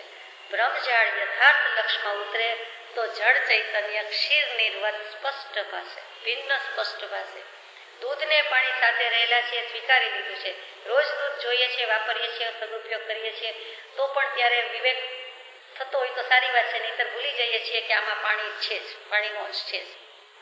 ગમે તેવું પ્યોર દૂધ હોય પણ એમાં પ્રવાહી તરીકે પાણીનો અંશ છે ને છે એ આપણે સ્વીકારી લીધું છે. અને લેબોરેટરીમાં તરત જ જુદું પડી જાય છે અથવા ઉકાળવામાં ખબર પડે છે ઘટ્ટ થયું, પાણી બળી ગયું વગેરે વગેરે, એ સ્વીકારી લીધું છે. એ જ વસ્તુ જ્ઞાની પુરુષો કહે છે કે આત્મા અને કર્મનો સંબંધ છે. ક્ષીર નિર્વત, દૂધ ને પાણી જેવો સંબંધ છે, સાથે છે પણ બંને જુદા છે, બંને દ્રવ્ય જ જુદા છે. તો કે જળ જળને રૂપે પરિણમે, ચૈતન્ય ચૈતન્ય રૂપે પરિણમે. આત્માને દેહ સાથે રહ્યા છે એટલે ગોટાળા થાય છે, પણ સાથે રહ્યા હોવા છતાં એક ક્ષેત્રાવગાહી હોવા છતાં બંને જુદા જ છે. જળ અને ચૈતન્ય બંને દ્રવ્યનો સ્વભાવ ભિન્ન, સુપ્રતીતપણે બંને જેને સમજાય છે અને બંને દ્રવ્ય નિજ નિજ રૂપે સ્થિત થાય છે. એ જ વસ્તુ અહીંયા કરવાની કીધી છે. હવે આ મિથ્યાત્વ મૂળ છે એટલે કેવું છે, બીજી કાંઈ વાત નથી. અને હવે 748માં પાના પર જઈએ છીએ, વ્યાખ્યાન સાર 1માં 104 નંબરનો બોલ. પાણીને વિશે લેર અથવા હિલ્લોળ તે વ્યક્તપણે જણાય છે, પરંતુ તે પાણીમાં ગંધક અથવા કસ્તુરી નાખી હોય અને તે પાણી શાંતપણામાં હોય તો પણ તેને વિશે ગંધક અથવા કસ્તુરીની જે ક્રિયા છે તે જોકે દેખાતી નથી, તથાપિ તેમાં અવ્યક્તપણે રહેલી છે. આવી રીતે અવ્યક્તપણે થતી ક્રિયાને ન શ્રદ્ધવામાં આવે અને માત્ર વ્યક્તપણાને શ્રદ્ધવામાં આવે તો એક જ્ઞાની જેને વિશે અવિરતિ રૂપ ક્રિયા થતી નથી તે ભાવ, અને બીજો ઊંઘી ગયેલો માણસ જે કાંઈ ક્રિયા વ્યક્તપણે કરતો નથી તે ભાવ સમાનપણાને પામે છે. આ જ પ્રમાણે જે માણસ, જે જીવ ચારિત્ર મોહનીય નામની નિદ્રામાં સૂતો છે તેને અવ્યક્ત ક્રિયા લાગતી નથી એમ નથી. જો મોહભાવ ક્ષય થાય તો જ અવિરતિ રૂપ ચારિત્ર મોહનીયની ક્રિયા બંધ પડે છે, તે પહેલા બંધ પડતી નથી. નહીં સમજાયું? મિથ્યાત્વ પછીનો મુદ્દો સમજવાનો છે અવિરતિ, કે મિથ્યાત્વ જાય તો જ અવિરતિ જાય. ઘણી વાર સવાલ થાય કે એ આપણે 1 થી 5 ભણીએ પછી 6ઠું આવડે, 6 નંબરનો આંકડો શીખાય, 1 થી 5 શીખવા જ પડે. એમાં શીખો કે ન શીખો, એમાં આડવું શીખો તો ચાલે, પણ અહીંયા જ્ઞાની ભગવંતે ચોટલી પકડીને કીધું છે, થપાટ મારીને કહ્યું છે આપણને, ઠોકી ઠોકીને કીધું છે પેલું મિથ્યાત્વ જશે તો અવિરતિ જશે. મિથ્યાત્વ ગયા વિનાના વ્રત કહેવાતા નથી, એ બાળતપ કહીએ છીએ, અજ્ઞાનીના વ્રત કહીએ છીએ વગેરે. અહીંયા શું કીધું કે એક વ્યક્ત રૂપે ક્રિયા થાય છે એટલે કે પ્રગટ દેખાય છે તેમ, એક દેખાતી નથી તેમ અવ્યક્ત ક્રિયા થાય છે. જો પાણીને વિશે આપણે પથ્થર ફેંકીએ, કાંકરો ફેંકીએ, કંઈ પણ કરીએ, અથવા તો એમનેમ જે લેર અને હિલોળ તરંગ વલય દેખાય છે તે ચોખ્ખા દેખાય છે, પણ તે જ પાણી એટલે દેખાય છે એટલે માનીએ છીએ, પણ એ જ પાણીમાં ગંધક કે કસ્તુરી નાખી દીધી હોય ને પાણી શાંત જ પડ્યું છે, તો ગંધક કસ્તુરી નાખ્યાથી જે કંઈ એમાં પરિણામન થયું એ ક્રિયા દેખાતી નથી આપણને, પણ એનો ફેર તો પડી જ ગયો. એમાં અવ્યક્તપણે તો ક્રિયા થઈ જ ગઈ. પાણીમાં ગંધક નાખતા જે થવાનું તે થયું, કસ્તુરી નાખતા થવાનું તે થયું. એવી રીતે અવ્યક્તપણે થતી ક્રિયા હોય, દેખાય નહીં એટલે કાંઈ થઈ નથી એમ થોડી મનાય. તાવ ઉતરી જાય એ મનાય છે, ક્રિયા તો કંઈ દેખાતી નથી. તો થર્મોમીટર કીએ એટલે સાચું, અથવા તો આપણે આપણા શરીરને સ્પર્શ કરીને જોઈ જોઈએ તો કે હવે તાવ ઉતરી ગયો, અથવા બીજા કોઈ પરિણામથી કહીએ તાવ ઉતરી ગયો. થર્મોમીટરના પારા ઉપર વિશ્વાસ, જ્ઞાની પુરુષની પારા જેવી વાત છે એમાં વિશ્વાસ નથી આપણને. તો કે જુઓ, બંનેમાં શ્રદ્ધા ન હોય તો શું થશે? તો કે ઊંઘી ગયેલો માણસ જે કાંઈ ક્રિયા દેખીતી કરતો નથી તેનો ભાવ, અને જ્ઞાની પુરુષ જે કંઈ ક્રિયા છે તે, એ બંને સરખી થાય છે. તો બંને સરખી તો હોઈ શકે નહીં, બંનેમાં ક્રિયા તો થાય છે જ, પણ એક જ્ઞાનીને ક્રિયા કરતો હોવા છતાં બંધાતો નથી, નહીં જેવો બંધ પડે છે, અને બીજો ઊંઘી જાય છે એટલે ભરપૂર ભરપેટ પ્રમાદ છે એટલે બારોબાર કર્મ બાંધે છે, પણ એ દેખાતું નથી. એટલે જે જીવ ચારિત્ર મોહની નિદ્રામાં સૂતો છે પેલી ઊંઘ સાદી હતી, દૃષ્ટાંત હતી, દર્શનાવર્ણ્યની પ્રકૃતિ. હવે ચારિત્ર મોહનીય લઈને બેઠા છીએ. દર્શન મોહ જાય તો પણ ચારિત્ર મોહની નિદ્રામાં સૂતા હોય તો એને અવ્યક્ત ક્રિયા લાગતી નથી એમ નથી. જીવ ખાય ફળ થાય, ઝેર સુધા સમજે નહીં, જીવ ખાય ફળ થાય. કોઈ એમ કે અમને શું ખબર કે કંદમૂળ ખાતા આવું થશે, એમાં પાપ છે એટલે એને ક્રિયા ન લાગે અને પાપ ન લાગે, લાગે જ. જાણતો ન તો સો વોટ, લાગે તે લાગે જ. આપણને ખબર ન હોય કે મીઠું છે કે ખાંડ છે, પણ ખાઈ લીધી તો ક્રિયા ન થાય, ફળ ન થાય, થાય જ, સવાલ જ નથી. એવી રીતે ક્રિયા તો થાય જ. એટલે અહીંયા કહી દીધું કે ચારિત્ર મોહની નિદ્રામાં છે ત્યાં સુધી અવ્યક્ત ક્રિયા નથી લાગતી એમની, ટૂંકમાં લાગે છે મોહ ભાવ ક્ષય થાય તો જ અવિરતિરૂપ ચારિત્ર મોહનીય ક્રિયા જાય, બંધ જાય. મોહ ભાવ ક્ષય હોય જ્યાં અથવા હોય પ્રશાંત, તે કહીએ જ્ઞાની દશા, બાકી કહીએ પ્રાંત. તે વસ્તુ આવી. એના પછીનું વાંચીએ એટલે પુષ્ટિ મળે. વચન નંબર 105. મિથ્યાત્વની હાજરી હોય એની પહેલા આગળ આવ્યું કે મિથ્યાત્વ, અવિરતિ, કષાય, પ્રમાદ અને યોગ એ રીતે કર્મ બંધ થાય છે. જે બોલ વંચાય છે તે આશ્રવના 5 આશ્રવ કેવા કરતા અહીંયા બંધ જ કહેવું પડશે. બંધના 5 પ્રકાર: મિથ્યા દર્શના, વિરતિ, પ્રમાદ, કષાય, યોગ. બંધ હેતવ, બંધના હેતુ, બંધના કારણ, આ મુખ્ય 5. મિથ્યાત્વના 5 પ્રકાર મુખ્ય મૂક્યા છે.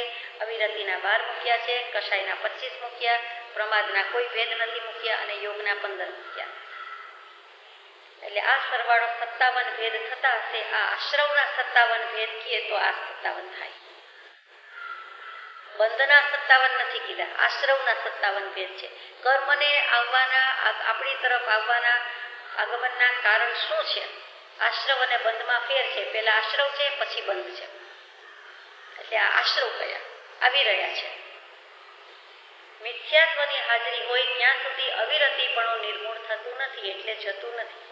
પરંતુ જો મિથ્યાત્વપણું ખસે તો અવિરતિપણાને જવું જ જોઈએ, એ નિસંદેહ છે. કારણ કે મિથ્યાત્વ સહિત વિરતિપણું આદરવાથી મોહભાવ જતો નથી. મોહભાવ કાયમ છે ત્યાં સુધી અભ્યંતર વિરતિપણું થતું નથી, અને પ્રમુખપણે રહેલો એવો જે મોહભાવ તે નાશ પામવાથી અભ્યંતર અવિરતિપણું રહેતું નથી. અને બાહ્ય વિરતિપણું આદરવામાં ન આવ્યું હોય તો પણ જો આભ્યંતર છે તો સહેજે બહાર આવે છે. એટલે આંતરિક રીતે તો આભ્યંતર રીતે તો મોહ કાઢવો જ પડશે. બાહ્ય રીતે કદાચ કાઢી શકો કે ન કાઢી શકો, બાહ્ય પરિગ્રહ મુકાય ત્યારે ખરો, પણ આંતરિક રીતે તો મૂકવો જ પડશે. એટલે વિરતિરૂપ કાંઈ ચાલવાનું નથી. વિરતિ જોશે, પણ કેવી રીતે જોશે? તો કે મિથ્યાત્વ જશે તો. મોહભાવ કાયમ છે ત્યાં સુધી આભ્યંતર વિરતિપણું. ત્યાર પછીનું વચન 106 નંબર. અભ્યંતર વિરતિપણું પ્રાપ્ત થયા પછી અને ઉદય આદિને બાહ્યથી વિરતિપણું ન આદરી શકે તો પણ જ્યારે ઉદયકાળ સંપૂર્ણ થઈ રહે ત્યારે સહેજે વિરતિપણું રહે છે. કારણ કે અભ્યંતર વિરતિપણું પહેલેથી પ્રાપ્ત થયેલું છે, જેથી હવે અવિરતિપણું છે નહીં કે તે અવિરતિપણાની ક્રિયા કરી શકે. ઉદય પૂરો થાય છે ત્યારે તો સહેજે વિરતિ આવે છે, વિરતિ થઈ ગઈ છે. કેમ કે અભ્યંતર વિરતિ પહેલેથી હતી અને પછી હવે બાહ્યથી પણ આવી જાય છે. અને એના પછીનું વચન છે 107નું કે મોહભાવ વડે કરીને જ મિથ્યાત્વ છે. મોહભાવ વડે કરીને જ મિથ્યાત્વ છે. મોહભાવનો ક્ષય થવાથી મિથ્યાત્વનો પ્રતિપક્ષ છે સમ્યક્ત્વ ભાવ તે પ્રગટે. માટે ત્યાં આગળ મોહભાવ કેમ હોય? અર્થાત હોતો નથી. મિથ્યાત્વ છે તો સમ્યક્ત્વ નથી, ને સમ્યક્ત્વ છે તો મિથ્યાત્વ નથી. એવી રીતે મોહભાવ છે તો મિથ્યાત્વ છે, અને મોહભાવ નથી તો સમ્યક્ત્વ છે. મોહભાવ અને સમ્યક્ત્વ એ બેને મિથ્યાત્વ અને સમ્યક્ત્વને મૂક્યા, અને અહીંયા મોહભાવ એ જ મિથ્યાત્વ થયું. એટલે મિથ્યાત્વના મૂળમાં શું આવ્યું? તો કે મોહભાવ આવ્યો. એના પછીનું પણ સાથે વાંચી અનુસંધાન છે 108. જો એવી આશંકા કરવામાં આવે કે 5 ઇન્દ્રિય અને 6ઠું મન તથા 5 સ્થાવરકાય અને 6ઠી ત્રસકાય એમ 12 પ્રકારે વિરતિ આદરવામાં આવે તો લોકમાં રહેલા જીવ અને અજીવ રાશિ નામના 2 સમૂહ છે, તેમાંથી 5 સ્થાવરકાય અને 6ઠી ત્રસકાય મળી જીવ રાશિની વિરતિ થઈ. પણ લોકમાં રખડાવનાર એટલે અજીવ રાશિ જે જીવથી પર છે તે પ્રત્યે પ્રીતિ, તેનું નિવૃત્તિ પણ આમાં આવતું નથી. તો ત્યાં સુધી વિરતિ શી રીતે ગણી શકાય? તેનું સમાધાન કે 5 ઇન્દ્રિય છઠ્ઠા મનથી જે વિરતિ કરવી છે તેનું જે વિરતિપણું છે તેમાં અજીવ રાશિની વિરતિ આવી જાય છે. સમજાઈ ગયું કે વાત લેવાની છે? સમજી ગયા? વિરતિ વ્રત 12 પ્રકારે વ્રત કહીએ તો પહેલું, બીજું, ત્રીજું, પાંચમું, 12મું વ્રત એમ મારે નથી કહેવું છે, તો એ જ પણ જુદી રીતે કહ્યું છે કે 5 ઇન્દ્રિય અને છઠ્ઠું મન એનાથી સંયમ રાખવાનું છે. 12 વ્રત ઉપર સંયમ કેવી રીતે છે, કેવી રીતે આપણે ધારણ કરીએ છીએ? તો કે 5 ઇન્દ્રિય છઠ્ઠું મન એ રીતે સંયમ, અને બીજું છકાયના બોધ એટલે પૃથ્વીકાય, અપકાય, દેવકાય, વવકાય, વનસ્પતિકાય, 5 સ્થાવરકાય અને છઠ્ઠી ત્રસકાય કહેતા 2 ઇન્દ્રિય, 3 ઇન્દ્રિય, 4 ઇન્દ્રિય, પંચેન્દ્રિય એટલે આખી જીવ રાશિ આવી ગઈ અને સામે અજીવ રાશિ આવી ગઈ. અને જીવ રાશિ અજીવ રાશિ બેની વાત આપણે લઈએ છીએ તો આટલું સ્વીકાર્ય. 12 કેવી રીતે થયા? 5 ઇન્દ્રિય છઠ્ઠું મન 6 અને ત્રસકાય ને સ્થાવરકાય 6 ને 6 12 એ 12 પ્રકારે સંયમ લેવાનો છે. સંયમના તો અસંખ્યાત ભેદ છે, એમાં 17 પ્રકારે, 70 પ્રકારે છે, 5 પ્રકારે છે. અહીંયા 12ની વાત છે. 12 વ્રત એટલે 12 સંયમ. તો હવે લોકમાં આપણે જીવો પ્રત્યે તો બરાબર કે સંયમ રાખીએ, પણ અજીવ રાશિ એના પ્રત્યેના પાપ દોષ આપણે કેવી રીતે ખમાવીએ છીએ? લોકમાં રહેલા જીવ અજીવ રાશિ નામના 2 સમૂહ છે. તેમાંથી 5 સ્થાવરકાય, છઠ્ઠી ત્રસકાય એટલે જીવ રાશિની વિરતિ તો થઈ. બધા જીવોને તો ખમાવ્યા, સીધી સાદી વાત કરું તો બધા જીવો પ્રત્યે સંયમ રાખ્યો, પણ પછી અજીવનું શું? આ ટેબલ ખુરશીનું શું? બીજી બધી વસ્તુઓનું શું? અનિત્ય પદાર્થનું શું? દેહનું શું?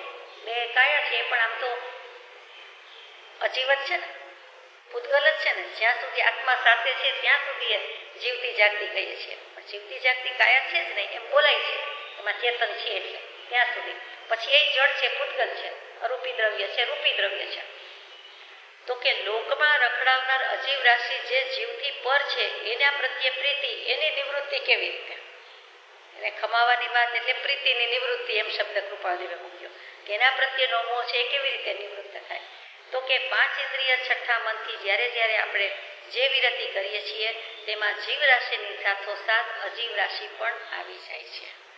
જીવ રાશિને ખમાવું છું કે જીવ રાશિની પ્રીતિ છોડીએ છીએ, એક આત્મા બીજા કોઈ પણ આત્મા પ્રત્યેની આસક્તિ છોડે છે તો એની સાથે 5 ઇન્દ્રિય અને છઠ્ઠા મન દ્વારા છોડે છે. એ ક્યારે છોડે?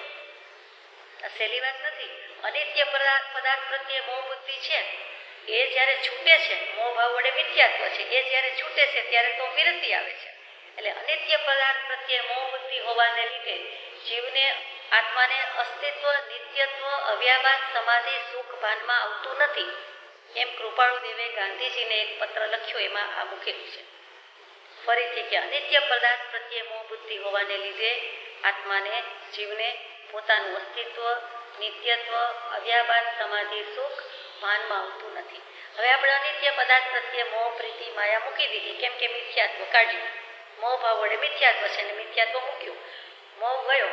હવે એ ગયો એટલે નેચરલી આપણને અવિરતિ હવે જવાની છે, વિરતિ આવવાની છે. એટલે આપણે કહી શકીએ કે અનિત્ય પદાર્થ પ્રત્યે કાઢ્યું છે. હવે ત્યારે જ આત્મા પ્રત્યે પ્રેમ આવ્યો, મોહ આવ્યો. પોતાના આત્મા પ્રત્યે આવ્યો એટલે બીજાના આત્માને પણ સર્વાત્મામાં સમદૃષ્ટિ દો. આ વચનને હૃદયે લખો. ને પોતાના આત્મા અનિત્ય પદાર્થ પ્રત્યે મોહ બુદ્ધિ ગઈ એટલે નિત્ય એવો આત્મા પોતાના પ્રત્યે પ્રેમ આવ્યો, શુદ્ધાત્મા પ્રત્યે પ્રેમ આવ્યો. પોતાને આત્મા વેદાયો એટલે એને સર્વાત્મામાં સિદ્ધ પદ જોયું કે સર્વ જીવ છે, સિદ્ધ સમજે તે થાય. અને આ સમજણ આવી ગઈ એટલે 5 ઇન્દ્રિય અને છઠ્ઠા મનથી એને વિરતિ આવી. એને જીવ પ્રત્યે વિરતિ આવી, એનો અર્થ એમાં અજીવ રાશિ પ્રત્યે આવી જ ગઈ. કેમ કે એ ગઈ ત્યારે તો આ મિથ્યાત્વ ગયું છે. બંનેની એમણે સમાધાન કરી દીધું છે કે જીવ રાશિ ને અજીવ રાશિ. તેમ છતાં આપણે વ્યવહારથી બધું ખમાવતા હોઈએ છીએ કે એ બધાને પણ હું ખમાવું છું. બહુ સૂક્ષ્મ વાત છે, પણ અજીવ રાશિમાં માનો કે અત્યારે આ દેખાય છે તે ફર્નિચર લઈએ. ફર્નિચર કે લાકડું છે શું? વનસ્પતિ કાયનો જીવ જ કે બીજું કાંઈ? હું તો આવું સમજુ છું, લાકડું એટલે વનસ્પતિ કાયનો જીવ જ છે ને. તો આપણે જ્યારે બધાને ક્ષમાપના લઈએ કે બધા પ્રત્યેથી આસક્તિની નિવૃત્તિ કે પ્રીતિની નિવૃત્તિ કરી, એમાં વનસ્પતિ કાય તો લઈ જ લીધી છે. 5 સ્થાવર કાય ને છઠ્ઠી ત્રસ કાય, એટલે ત્યાં આપણે જીવ રાશિ ખમાવી છે. એટલે અહીંયા મિથ્યાત્વ અને વિરતિની વાત વાંચવા પૂરતી પૂરી થાય છે. પછી પૃષ્ઠ નંબર 819 અને 20 લઈ લઈએ. હાથનોંધમાં છે, બીજી હાથનોંધ. પૃષ્ઠ 819 નીચે બોલ નંબર 8. દુઃખનો અભાવ કરવાને સર્વજીવ ઈચ્છે છે. દુઃખનો આત્યંતિક અભાવ કેમ થાય તે નહીં જણાવાથી દુઃખ ઉત્પન્ન થાય તે માર્ગને દુઃખથી મુકાવાનો ઉપાય જીવ સમજે છે. દુઃખનો અભાવ કરવાને સર્વજીવ ઈચ્છે છે. બરાબર, આપણી પણ વાત આવી. દુઃખનો આત્યંતિક અભાવ, સંપૂર્ણ અભાવ કેમ થાય કે નહીં જણાવાથી, એ આપણને જણાયું નથી, આપણે જાણી શક્યા નથી. એટલે જે દુઃખ ઉત્પન્ન થાય તે માર્ગને દુઃખથી મુકાવાનો ઉપાય જીવ સમજે છે. એટલે રસ્તો ખોટો પકડે છે. હજી દુઃખ કેમ જાય, દુઃખની આત્યંતિક નિવૃત્તિ શી રીતે થાય એનો ઉપાય જાણ્યો નથી. એટલે અને જે જાણ્યું છે તે સાચો નથી, તો તે માર્ગને દુઃખથી મુકાવાનો ઉપાય જીવ સમજે છે. એટલે મોક્ષ માર્ગથી ઊંધો કે વિપરીત કે જુદો ઉપાય કર્યો છે. જન્મ જરા મરણ મુખ્યપણે દુઃખ છે. તેનું બીજ કર્મ છે. કર્મનું બીજ રાગ દ્વેષ છે. અથવા આ પ્રમાણે 5 કારણ છે: મિથ્યાત્વ, અવિરતિ, પ્રમાદ, કષાય, યોગ. પહેલા કારણનો અભાવ થઈએ બીજાનો અભાવ, પછી ત્રીજાનો, પછી ચોથાનો અને છેવટે 5મા કારણનો એમ અભાવ થવાનો ક્રમ છે. મિથ્યાત્વ મુખ્ય મોહ છે. અવિરતિ ગૌણ મોહ છે. પ્રમાદ અને કષાય અવિરતિમાં અંતર્ભાવી શકે છે. યોગ સહચારીપણે ઉત્પન્ન થાય છે અને ચારે વ્યતીત થયા પછી પણ પૂર્વ હેતુથી યોગ હોઈ શકે. જે ચર્ચા આપણે પહેલા કરી એ જવાબ કન્ક્લુઝન હવે આવ્યું. 5 કારણ મૂક્યા: મિથ્યાત્વ, અવિરતિ, પ્રમાદ, કષાય, યોગ. એમાં પહેલું ગયે બીજું, બીજું ગયે ત્રીજું, ત્રીજું ગયે ચોથું, ચોથું ગયે 5મું, એટલે છેલ્લે યોગ પણ ગયા. એટલે સયોગ કેવલી પણ ગયા અને અયોગ કેવલી પણ ગયા, એટલે કે સિદ્ધ પદને પામ્યા. પ્રમાદ અને કષાય અવિરતિમાં અંતર્ભાવી શકે છે, સમાવેશ એનો એમાં થઈ જાય છે. આપણે અવિરતિની વાત અત્યારે કરીએ છીએ, મિથ્યાત્વ, અવિરતિ, તો એમ થાય ને કે હજી પ્રમાદ, કષાય, યોગની કેટલી વાત કહેશે, પણ હવે આપણે પૂરું કરીએ છીએ. તો મિથ્યાત્વ અને અવિરતિ, એમાં અવિરતિમાં સમાવેશ આવી ગયો પ્રમાદ અને કષાયનો. અને યોગ સહચારીપણે ઉત્પન્ન થાય છે. યોગ એટલે મન, વચન, કાયના યોગ. એ શરૂઆતમાં જ વાત આવી કે યોગ સાથે રેષ્યાનું સહકારીપણું હતું, તેથી તે યોગ કહેવાય છે.